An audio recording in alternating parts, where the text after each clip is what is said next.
युग्मरुग्म व्यामोहतस्तन्तराणि तृणाय मेने अस्मद्गुरोर्ह भगवतोऽस्य दयैकसिन्धोः रामानुजस्य चरणो शरणं प्रपद्ये சீராரும்மாடத் திருக்கோவலூரதனுள் காரார் கருமுகிலை காணப்புக்கு ஓராத் திருக்கண்டேன் என்றுரைத்த ஸ்ரீரான் கடலே உரை கண்டாய் நெஞ்சே உகந்து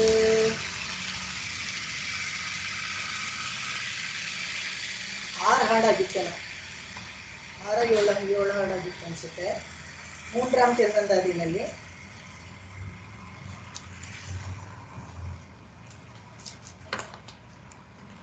ಹೇಳ್ಬೇಕು.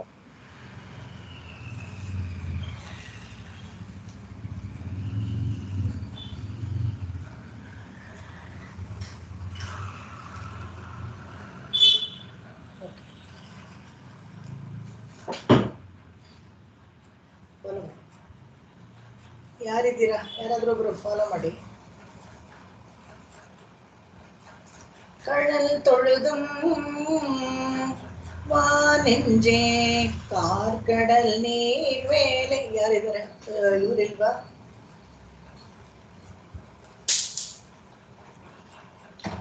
ಪವಿತ್ರ ಇಲ್ವಾ?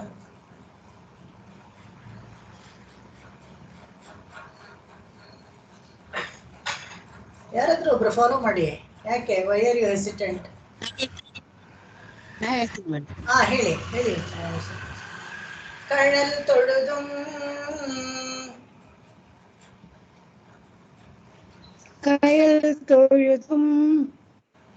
வானெஞ்சே ಕಾರ್ಕಡಲ್ நீர் வேலை ಕಾರ್ಕಡಲ್ ನೀರ್ ಮೇலை வேலை அந்த புள்ளூர்த்தி செல்வன் புயல் அளந்த புல்லூர்தி செல்வன் எழிலளந்து எண்ணற்கரியானே எயில் அளந்தங்கு எண்ணற்கரியானை எப்பொருள்கும் சேயானே எப்பொருட்கும் சேயானை நன்னற்கரியானை நாம் நன்னக்கரியானை நாம் கடல் தொழுதும் வானெஞ்சே கார்கடல் நீர் வேலை பொழிலளந்த புல்லூர்த்தி செல்வன் எழிலளந்து எண்ணற்கரியானை எப்பொருள்கும் சேயானை நன்னற்கரியானை நாம் கயல் தொழுதும் வானெஞ்சே கார்கடல் நீர் வேலை பொயில் அளந்த புல்லூர்தி செல்வன் எயில் அளந்தங்கு எண்ணக்கரியானை எப்பொருட்கும் சேயானை நன்னக்கரியானை நாம். ತುಂಬಾ ಕರೀತಾರೆ. ಅಪೀಲ್ ಅಂದ್ರೆ ಹೇಗೆ ಅಂದ್ರೆ ಬನ್ನಿ ಬನ್ನಿ ಅಂತ ಎಲ್ಲಾರು ಈ ಇದರಲ್ಲಿ ಭಕ್ತಿ ಮಾಡುವಾಗ ಜೊತೆಗೊಬ್ರು ಇರ್ಬೇಕು ಅಂತ. ಎಲ್ಲ ಕಡೆನೂ ಅಷ್ಟೇನೆ, ಯಾರಾದ್ರೂ ಜೊತೆಗಿದ್ರೆ ನಮ್ಗೆ ಹಿತವಾಗೇ ಇರತ್ತೆ. ಅದರಲ್ಲೂ ಭಕ್ತಿ ಮಾಡುವಾಗ ಭಾಗವತರ ಜೊತೆಗಿದ್ರೆ ತುಂಬಾನೇ ಅದರಿಂದ ಒಂದು ಪ್ರಯೋಜನ. ಯಾಕಂದ್ರೆ ಸತ್ಸಂಗದಲ್ಲಿ ಪ್ರಯೋಜನ, ಭಗವಂತನಿಗೆ ಆ ಗುಂಪಲ್ಲಿ ಯಾರಾದ್ರೂ ಒಬ್ರು ಭಾಗವತೋತ್ತಮರು ಇದ್ರೆ ಕೂಡ ಭಗವಂತ ದೃಷ್ಟಿಯಲ್ಲಿ ಬೀಳತ್ತೆ ಅಂತ. ಇಲ್ಲಿ ಬನ್ನಿ ನಾವೆಲ್ಲ ಏನ್ ಮಾಡೋಣ ಅಂತ ಹೇಳಿದ್ರೆ, ಕಳ್ಳಲ್ ತೊಳೆದು ಪಾದ ತೊಳೆಯೋಣ, ಪಾದ ಸೇವೆ ಮಾಡೋಣ ಬನ್ನಿ ಅಂತ. ಯಾರ್ ಪಾದ ಸೇವೆ ಮಾಡ್ಬೇಕು? ಯಾರ್ಯಾರ್ದೋ ಪಾದ ಸೇವೆ ಮಾಡಿದ್ರೆ ಏನು ಪ್ರಯೋಜನ ಇಲ್ಲ. ಅದನ್ನು ತೋರಿಸ್ಕೊಡ್ತಾರೆ ಯಾರ್ ಪಾದ ಸೇವೆ ಮಾಡ್ಬೇಕು. ಈ ಕಲಿಯುಗದಲ್ಲಿ ನಮಗೆ ಆಯಸ್ಸು ಕಡಿಮೆ, ಅವಕಾಶನೂ ಕಡಿಮೆ, ಮತ್ತೆ ಮನುಷ್ಯ ಜನ್ಮ ಬಂದಿರೋದು ತುಂಬಾ ಶ್ರೇಷ್ಠವಾದದ್ದು, ಅಪರೂಪವಾದದ್ದು. ಇದನ್ನ ನಾವು ಸಾರ್ಥಕ ಪಡಿಸ್ಕೊಳ್ಬೇಕಾದ್ರೆ ಕಳ್ಳಲ್ಲಿ ತೊಳೆದು ಯಾರ್ಯಾರ ಹತ್ರನೂ ಹೋಗಿ ಅಲ್ಲಿ ನಾವು ನಷ್ಟ ಆಗ್ಬಿಡ್ಬಾರ್ದು ಸಮಯ. ಅದಕ್ಕೋಸ್ಕರ ಇಲ್ಲಿ ಹೇಳ್ತಾರೆ ಯಾರ್ದು ಕಾಲು ತೊಳಿಬೇಕು ಅಂದ್ರೆ ಕಾರ್ಕಡಲ್ ನೀರ್ ಬೇಲೆ பொழிலளந்த புள்ளூர்த்தி செல்வம். ಈ ಇಡೀ ಜಗತ್ತನ್ನ ಸಮುದ್ರ ಎಲ್ಲ ಸಪ್ತಸಾಗರ ಎಲ್ಲ ಒಳಗೊಂಡಿತ್ತಲ್ಲ ಆ ಜಗತ್ತನ್ನ, ಈ ಸಪ್ತಸಾಗರಗಳು, ಸಪ್ತ ಬೆಟ್ಟಗಳು, ಸಪ್ತ ಪರ್ವತಗಳು ಎಲ್ಲ ಒಳಗೊಂಡಿದ್ದ ಪ್ರಪಂಚವನ್ನ, ಜಗತ್ತನ್ನ ಅಳ್ಕೊಂಡಲ್ಲ ಅವನು ಉಳ್ಳೂರ್ತಿ ಶೆಲ್ವನ್ ಅಂದ್ರೆ ಗರುಡ ವಾಹನನಾಗಿ ಬರ್ತಾನಲ್ಲ ಭಗವಂತ, ಅವನ ಪಾದಗಳನ್ನು ತೊಳೆಯೋಣ ಬನ್ನಿ ಅಂತ ಹೇಳ್ತಾರೆ. ಇದಕ್ಕೆ ಇಲ್ಲಿ ಗುರುತಿಸ್ಕೊಳ್ಬೇಕು ಯಾರು ಶೇಷಿ ಯಾರು ಶೇಷ ಅಂತ. ಅದೊಂದು, ಯಾರು ಸರ್ವಶೇಷಿ ಅಂತ, ಯಾರು ಎಲ್ಲರಿಗೂ ಸರ್ವಶೇಷಿಯಾಗಿದ್ದಾನಲ್ಲ ಅವನು ಪರಮಾತ್ಮ ಅಂತ ಅನ್ನಿಸ್ಕೊಂಡವನು ಉತ್ತಮ ಪುರುಷೋತ್ತಮನಾಗಿದ್ದಾನಲ್ಲ ಅವನ್ನ ಗುರುತಿಸ್ಕೊಳ್ಬೇಕು. ಅವನಿಗೆ ನಾವು ಪಾದಪೂಜೆ ಮಾಡ್ಬೇಕು ಅನ್ನೋದಕ್ಕೋಸ್ಕರ ಅವನನ್ನ ಗುರ್ತು ಹೇಳ್ತಾರೆ. ಉಳ್ಳೂರ್ತಿ ಶೆಲ್ವನ್ ಅಂತ ಈ ಗರುಡ ವಾಹನನಾದವನು. ಹಾಗೇನೆ ಉಭಯ ವಿಭೂತಿ ಇಲ್ಲಿ ಸಂಪತ್ತುಳ್ಳವನು. ಎಳಿಲಳಂದ ಎಣ್ಣರ್ಕರಿಯಾನ. ಉಭಯ ವಿಭೂತಿ ಅಂದ್ರೆ ನಿತ್ಯ ವಿಭೂತಿ, ಲೀಲಾ ವಿಭೂತಿ ಎರಡು. ನಿತ್ಯ ವಿಭೂತಿ ಅಂದ್ರೆ ಶ್ರೀವೈಕುಂಠ, ಲೀಲಾ ವಿಭೂತಿ ಅಂದ್ರೆ ವೈಕುಂಠವನ್ನ ಬಿಟ್ಟು ಬಾಕಿ ಇಡೀ ಪ್ರಕೃತಿ ಮಂಡಲ ಇದೆಯಲ್ಲ ಅದೆಲ್ಲ ಅವನ ಸಂಪತ್ತೆ. ಯಾವುದು ಬೇರೆಯವ್ರದ್ದು ಅಂತ ಏನಿಲ್ಲ, ನಾವೆಲ್ಲ ಸುಮ್ಮನೆ ಇದೀವಿ ಅಷ್ಟೇ. ಇಲ್ಲಿ ಜಾಗ, ಈ ಮನೆ ಇದು ನಮ್ದು ಅಂತ ಪ್ರತಿಯೊಂದನ್ನು ಭಗವಂತನಿಗೆ ಸೇರಿದ್ದು ಎಲ್ಲ ಅವನ ಸಂಪತ್ತೇನೆ. ಉಭಯ ವಿಭೂತಿಯ ಸಂಪತ್ತುಳ್ಳವನು. ಎಳಿಲಳಂದ ಎಣ್ಣರ್ಕರಿಯಾನೆ ಅಂದ್ರೆ ಅವನ ಸೌಂದರ್ಯ ಮಾತ್ರ ಬಾಯಲ್ಲಿ ಬಣ್ಣಿಸಲಿಕ್ಕೆ ಆಗೋದೇ ಇಲ್ವಂತೆ. ಸೌಂದರ್ಯ ಅಳತೆ ಮಾಡಿ ನೋಡಕ್ಕೂ ಆಗೋದಿಲ್ಲ. ಅದೇ ಅಪರಿಚ್ಛೇದವಾದ ಒಂದು ಸೌಂದರ್ಯ, ಸುಂದರವಾದ ಇದನ್ನ ವರ್ಣಿಸಕ್ಕೂ ಆಗುದಿಲ್ಲ. ಎಪ್ಪರುಳ್ಕುಂಶೇಯಾನೆ, ಎಲ್ಲ ಪದಾರ್ಥಗಳಿಂದ ಯಾವ್ದಾದ್ರೂ ಎಣೆ ಇಟ್ಟು ನೋಡೋಣ ಅಥವಾ ಅದಕ್ಕೆ ಉಪಮೆಯಾಗಿ ತೋರ್ಸೋಣ ಅಂದ್ರೆ ಶೇಯಾನ, ಯಾವ ಎಲ್ಲ ಪದಾರ್ಥಗಳಿಂದನೂ ದೂರವಾಗಿದ್ದಾನೆ, ಎಲ್ಲದಕ್ಕೂ ಯಾರಿಗೂ ಹತ್ತಿರವಾಗಿಲ್ಲ, ಸುಲಭವಾಗಿ ಏನು ಸಿಗೋದಿಲ್ಲ. ನನ್ನರ್ಕರಿಯಾನೆ, ಆಶ್ರಯಿಸಿದವ್ರಿಗೆ ನನ್ನರ್ಕ ಅಂತ ಹೇಳಿದ್ರೆ ಯಾರು ಅವನನ್ನ ಆಶ್ರಯಿಸೋದಿಲ್ವೋ ಅವ್ರಿಗೆ ಏನು ಮಾಡಿದ್ರು ಅವನನ್ನ ತಿಳ್ಕೊಳಕ್ ಆಗೋದಿಲ್ಲ. ತಿಪ್ಪರ್ಲಾಗ ಹೊಡೆದ್ರು ಅವನನ್ನ ತಿಳ್ಕೊಳಕ್ ಆಗೋದಿಲ್ಲ. ಭಕ್ತರಿಗೆ ತಿಳ್ಕೊಳಕ್ಕಾಗಲ್ಲ ಅಂತದ್ರಲ್ಲಿ ಯಾರು ಅವನನ್ನ ಆಶ್ರಯಿಸೋದಿಲ್ವೋ ನನ್ನರ್ಕರಿಯಾನೆ. ಯಾಕಂದ್ರೆ ಪ್ರಹ್ಲಾದ ಎಷ್ಟು ಹೇಳ್ತಾನೆ, ಅಪ್ಪ ಹರಿ ಒಳಗಿದ್ದಾನೆ ಹೊರಗಿದ್ದಾನೆ, ಎಲ್ಲರೊಳಗೂ ಇರ್ತಾನೆ, ಅವನೇ ನಮ್ಗೆ ಅಂತರ್ಯಾಮಿ ಇದ್ದಾನೆ ಅಂತೆಲ್ಲ ಹೇಳಿದ್ರೆ ಕೂಡ ಆ ಚಿಕ್ಕ ಮಗು ಗುರುತಿಸ್ಕೊಂಡಿದ್ದ ಭಗವಂತನನ್ನ ಅವನ ತಂದೆ ಗುರುತಿಸ್ಕೊಳಕ್ ಆಗ್ಲೇ ಇಲ್ಲ, ಸಾಯೋವರೆಗೂ ಆಗ್ಲೇ ಇಲ್ಲ. ಎಲ್ಲಿದ್ದಾನೆ ಹರಿ ಅನ್ಕೊಂಡೇ ಇದ್ನೆ ಹೊರತು ಅವನು ಕಂಡುಕೊಳ್ಳೇ ಇಲ್ಲ. ಆದ್ರೆ ಯಾಕೆ ನನ್ನರ್ಕರಿಯಾನೆ, ನಾನೇ ತಲೆ ಬಗ್ಸೋದಿಲ್ಲ, ಅವರು ಶರಣಾಗೋದಿಲ್ಲ ಅಂತ ಈಗೋಯಿಸ್ಟಿಕ್ ಆಗಿರ್ತಾರಲ್ಲ, ಆಸ್ತಿಕರಾಗಿರ್ತಾರಲ್ಲ, ಭಗವಂತನಲ್ಲಿ ನಂಬಿಕೆ ಇಲ್ದಿರೋರಿಗೆ ನನ್ನರ್ಕ ಅರಿಯಾನೆ, ಯಾರು ಅವನನ್ನ ಆಶ್ರಯ ಬಯಸೋದಿಲ್ವೋ ಅವ್ರಿಗೆ ದೂರವಾಗೇ ಇರ್ತಾನೆ. ಅವನೇನು ಬಲವಂತವಾಗಿ ನನ್ನೇ ಭಕ್ತಿ ಮಾಡ್ಬೇಕು, ನನ್ನೇ ಪೂಜಿಸ್ಬೇಕು, ನೀವು ನನಗೆ ಶರಣಾಗ್ಬೇಕು ಅಂತ ಏನು ಹೇಳೋದಿಲ್ಲ, ದೂರವಾಗೇ ಇರ್ತಾನೆ ಅವನು. ಅವನ ಶ್ರೀಪಾದವನ್ನ ನಾವು ತೊಳೆಯೋಣ ಬನ್ನಿ, ಆಶ್ರಯಿಸೋಣ ಅಂತವನ ಶ್ರೀಪಾದಗಳನ್ನ ತೊಳಿಬೇಕು. ಕೆಲವು ಕ್ಷುದ್ರ ದೇವತೆಗಳೆಲ್ಲ ಇರುತ್ತೆ, ಅವಕ್ಕೆ ಪೂಜೆಗಳು ಮಾಡ್ತಾನೆ ಇರ್ಬೇಕು, ಸತ್ಕಾರ ಮಾಡ್ತಾನೆ ಇರ್ಬೇಕು, ಉಪಚಾರ ಮಾಡ್ತಾನೆ ಇರ್ಬೇಕು, ಮಾಡಬೇಕಾದ್ರೆ ಕೋಪ ಎಲ್ಲ ಬರುತ್ತೆ. ಇಲ್ಲಿ ಹಾಗಲ್ಲ, ನನ್ನರ್ಕರಿಯಾನ ಬಿಟ್ಬಿಡ್ತಾನೆ ಅಷ್ಟೇ. ನಿನ್ಗೆ ಆಶ್ರಯ ಮಾಡಕ್ ಇಷ್ಟ ಅಲ್ವಾ, ಪರವಾಗಿಲ್ಲ ಬಿಡು ಅಂತ ಏನು ಅದರಿಂದ ಕೋಪಿಸ್ಕೊಳ್ಳೋದಾಗ್ಲಿ ಇನ್ನೊಂದು ಶಿಕ್ಷೆ ಕೊಡೋದಾಗ್ಲಿ ಏನು ಮಾಡೋದಿಲ್ಲ. ಅವ್ನ ಪಾಠಕ್ಕೆ ಅವ್ನು ದೂರ ಇರ್ತಾನೆ. ಹತ್ರಕ್ಕೆ ಬರ್ತೀಯಾ ಬಾ ಅಂತ ಹತ್ರಕ್ಕೆ ಕರ್ಕೊಳ್ತಾನೆ, ಬರೋದಿಲ್ಲ ದೂರನೇ ಇರ್ತೀನಿ ಅಂದ್ರೆ ಏನು ಮಾಡೋದಿಲ್ಲ, ತನ್ನ ಪಾಠಕ್ಕೆ ಇದು ಬಿಡ್ತಾನೆ ಅಷ್ಟೇ. ಹಾಗೆ ಆ ತರದ ಅವನನ್ನ ಪಾದಪೂಜೆ ಮಾಡೋಣ ಬನ್ನಿ ಅಂತ ಹೇಳಿ ಕರೀತಾರೆ ಆಳ್ವಾರು. ಇದರಲ್ಲಿ ನಾನು ಯಾರಿಗೂ ತೋರಿಸ್ಕೊಳ್ಳಲ್ಲ, ಯಾಕಂದ್ರೆ ನಾಹಂ ಪ್ರಕಾಶ ಸರ್ವಸ್ಯ ಯೋಗ ಮಾಯಾ ಸಮಾವೃತ ಮೂಢೋಯಂ ನಾಭಿಜಾನಾತಿ ಲೋಕೋ ಮಾಮಜ ಮೌಢ್ಯಯಂ. 7ನೇ ಅಧ್ಯಾಯದಲ್ಲಿ 25ನೇ ಶ್ಲೋಕದಲ್ಲಿ ಭಗವದ್ಗೀತೆಯಲ್ಲೂ ಹೇಳ್ತಾರೆ, ನಾಹಂ ಪ್ರಕಾಶಂ ಸರ್ವಸ್ಯ. ಎಲ್ರಿಗೂ ಏನು ತೋರಿಸ್ಕೊಂಡ್ಬಿಡೋದಿಲ್ಲ. ಕೆಲವರು ಹೇಗೆ ಅಂದ್ರೆ ಎಲ್ಲ ಒಂದು ಬೋರ್ಡ್ ಹಾಕೊಂಡ್ಬಿಡ್ತಾರೆ, ನಾನು ಇದು ಮಾಡ್ತೀನಿ ಅದು ಮಾಡ್ತೀನಿ ಅಂತೆಲ್ಲ ಅನೌನ್ಸ್ ಮಾಡ್ತಾ ಇರ್ತಾರೆ, ಅಥವಾ ಸುತ್ತಲೂ ಯಾರಾದ್ರೂ ಒಬ್ರು ಇರ್ತಾರೆ ಅವ್ರಿಗೆ ಹೇಳಕ್ಕೆ. ಭಗವಂತ ಆತರ ಅಲ್ಲ, ನಾಹಂ ಪ್ರಕಾಶಂ ಸರ್ವಸ್ಯ. ಅಷ್ಟ್ಯಾಕೆ ಅವನು ತೋರಿಸ್ಕೊಳ್ಳೋದು ಎಷ್ಟೋ ಜನಕ್ಕೆ ತೋರಿಸ್ಕೊಳ್ಳೋದಿಲ್ಲ. ಹೇಳ್ತಾರೆ ಹೇಗೆ ಇದರಲ್ಲಿ ದ್ವಾಪರ ಯುಗದಲ್ಲಿ ಅವನು ಒಟ್ಟಿಗೆ ಆಸ್ಥಾನದಲ್ಲಿ ಕೃಷ್ಣ ನಡ್ಕೊಂಡು ಬರ್ತಾ ಇದ್ರೆ ಭೀಷ್ಮರಿಗೆ ಮಾತ್ರ ಚತುರ್ಭುಜದೊಂದಿಗೆ ಸೇವೆ ಆಗ್ತಾ ಇತ್ತಂತೆ, ಬಾಕಿಯವರಿಗೆಲ್ಲ ಸಾಧಾರಣವಾದ ಗೊಲ್ಲ ಇವನು, ಇದು ಯಾದವ ಕುಲಕ್ಕೆ ಸೇರಿದ ರಾಜ ಇವನು ಅಂತ ಹೇಳ್ತಾ ಇದ್ರೆ ಹೊರತು ಪರಬ್ರಹ್ಮ ವಸ್ತು ಅಂತ ಗುರ್ತಿಸ್ಕೊಳಕ್ ಆಗಲ್ಲ. ಅದಕ್ಕೆ ನಾಹಂ ಪ್ರಕಾಶಂ ಸರ್ವಸಿ ಎಲ್ರಿಗೂ ಆಗೋದಿಲ್ಲ. ಮೂಢೋಯಂ ನಾಭಿಜಾನಾತಿ, ಯಾರು ಮೂಢತನ ಇರುತ್ತೋ ನಾನು ಸರ್ವಶೇಷಿ ಅಂತ ಯಾರಿಗೆ ನನ್ನ ಸ್ವರೂಪ ಜ್ಞಾನ ಗೊತ್ತಿರಲ್ವೋ ಅವರಿಗೆ ಖಂಡಿತವಾಗ್ಲೂ ಈ ಲೋಕದಲ್ಲಿ ನಾನು ತಿಳ್ಕೊಳ್ಳೋಕ್ಕೆ ಸಾಧ್ಯವೇ ಇಲ್ಲ ಅಂತ ಹೇಳ್ತಾನೆ. ಅದೇ ಥರ ಇಲ್ಲೂ ಅವರೇ ಅಷ್ಟೇ. ಅವನ ಸೌಂದರ್ಯ, ಅವನ ಲಾವಣ್ಯ, ಅವನ ಶಕ್ತಿ ಅದೆಲ್ಲನೂ ಯಾರಿಗೆ ಅವನ ಹತ್ರಕ್ಕೆ ಹೋಗಕ್ಕೆ ಇಷ್ಟ ಇಲ್ವೋ, ಯಾರು ಅವನನ್ನು ಆಶ್ರಯಿಸಿದ್ರು ಅವ್ರಿಗೆ ತಿಳ್ಕೊಳ್ಳೋದು ಇಲ್ಲ. ಯಾರಾದರೂ ಹೇಳಿದ್ರೆ ಅದು ಅರ್ಥನೂ ಆಗೋದಿಲ್ಲ. ಅದನ್ನ ಹೇಳ್ತಾರೆ. ಮುಂದಿನ ಹಾಡುಗಳ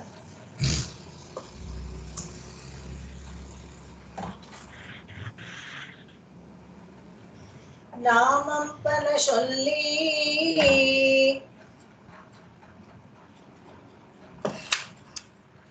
நாமம் பல சொல்லி நாராயணா என்று நாராயணா என்று நாமம் கையால் தொழுதும் நல் நெஞ்சே நாம் அங்கையால் தொழுதும் நன்னெஞ்சே வாமருவில் மண்ணுலகம் உண்டுமிழ்ந்த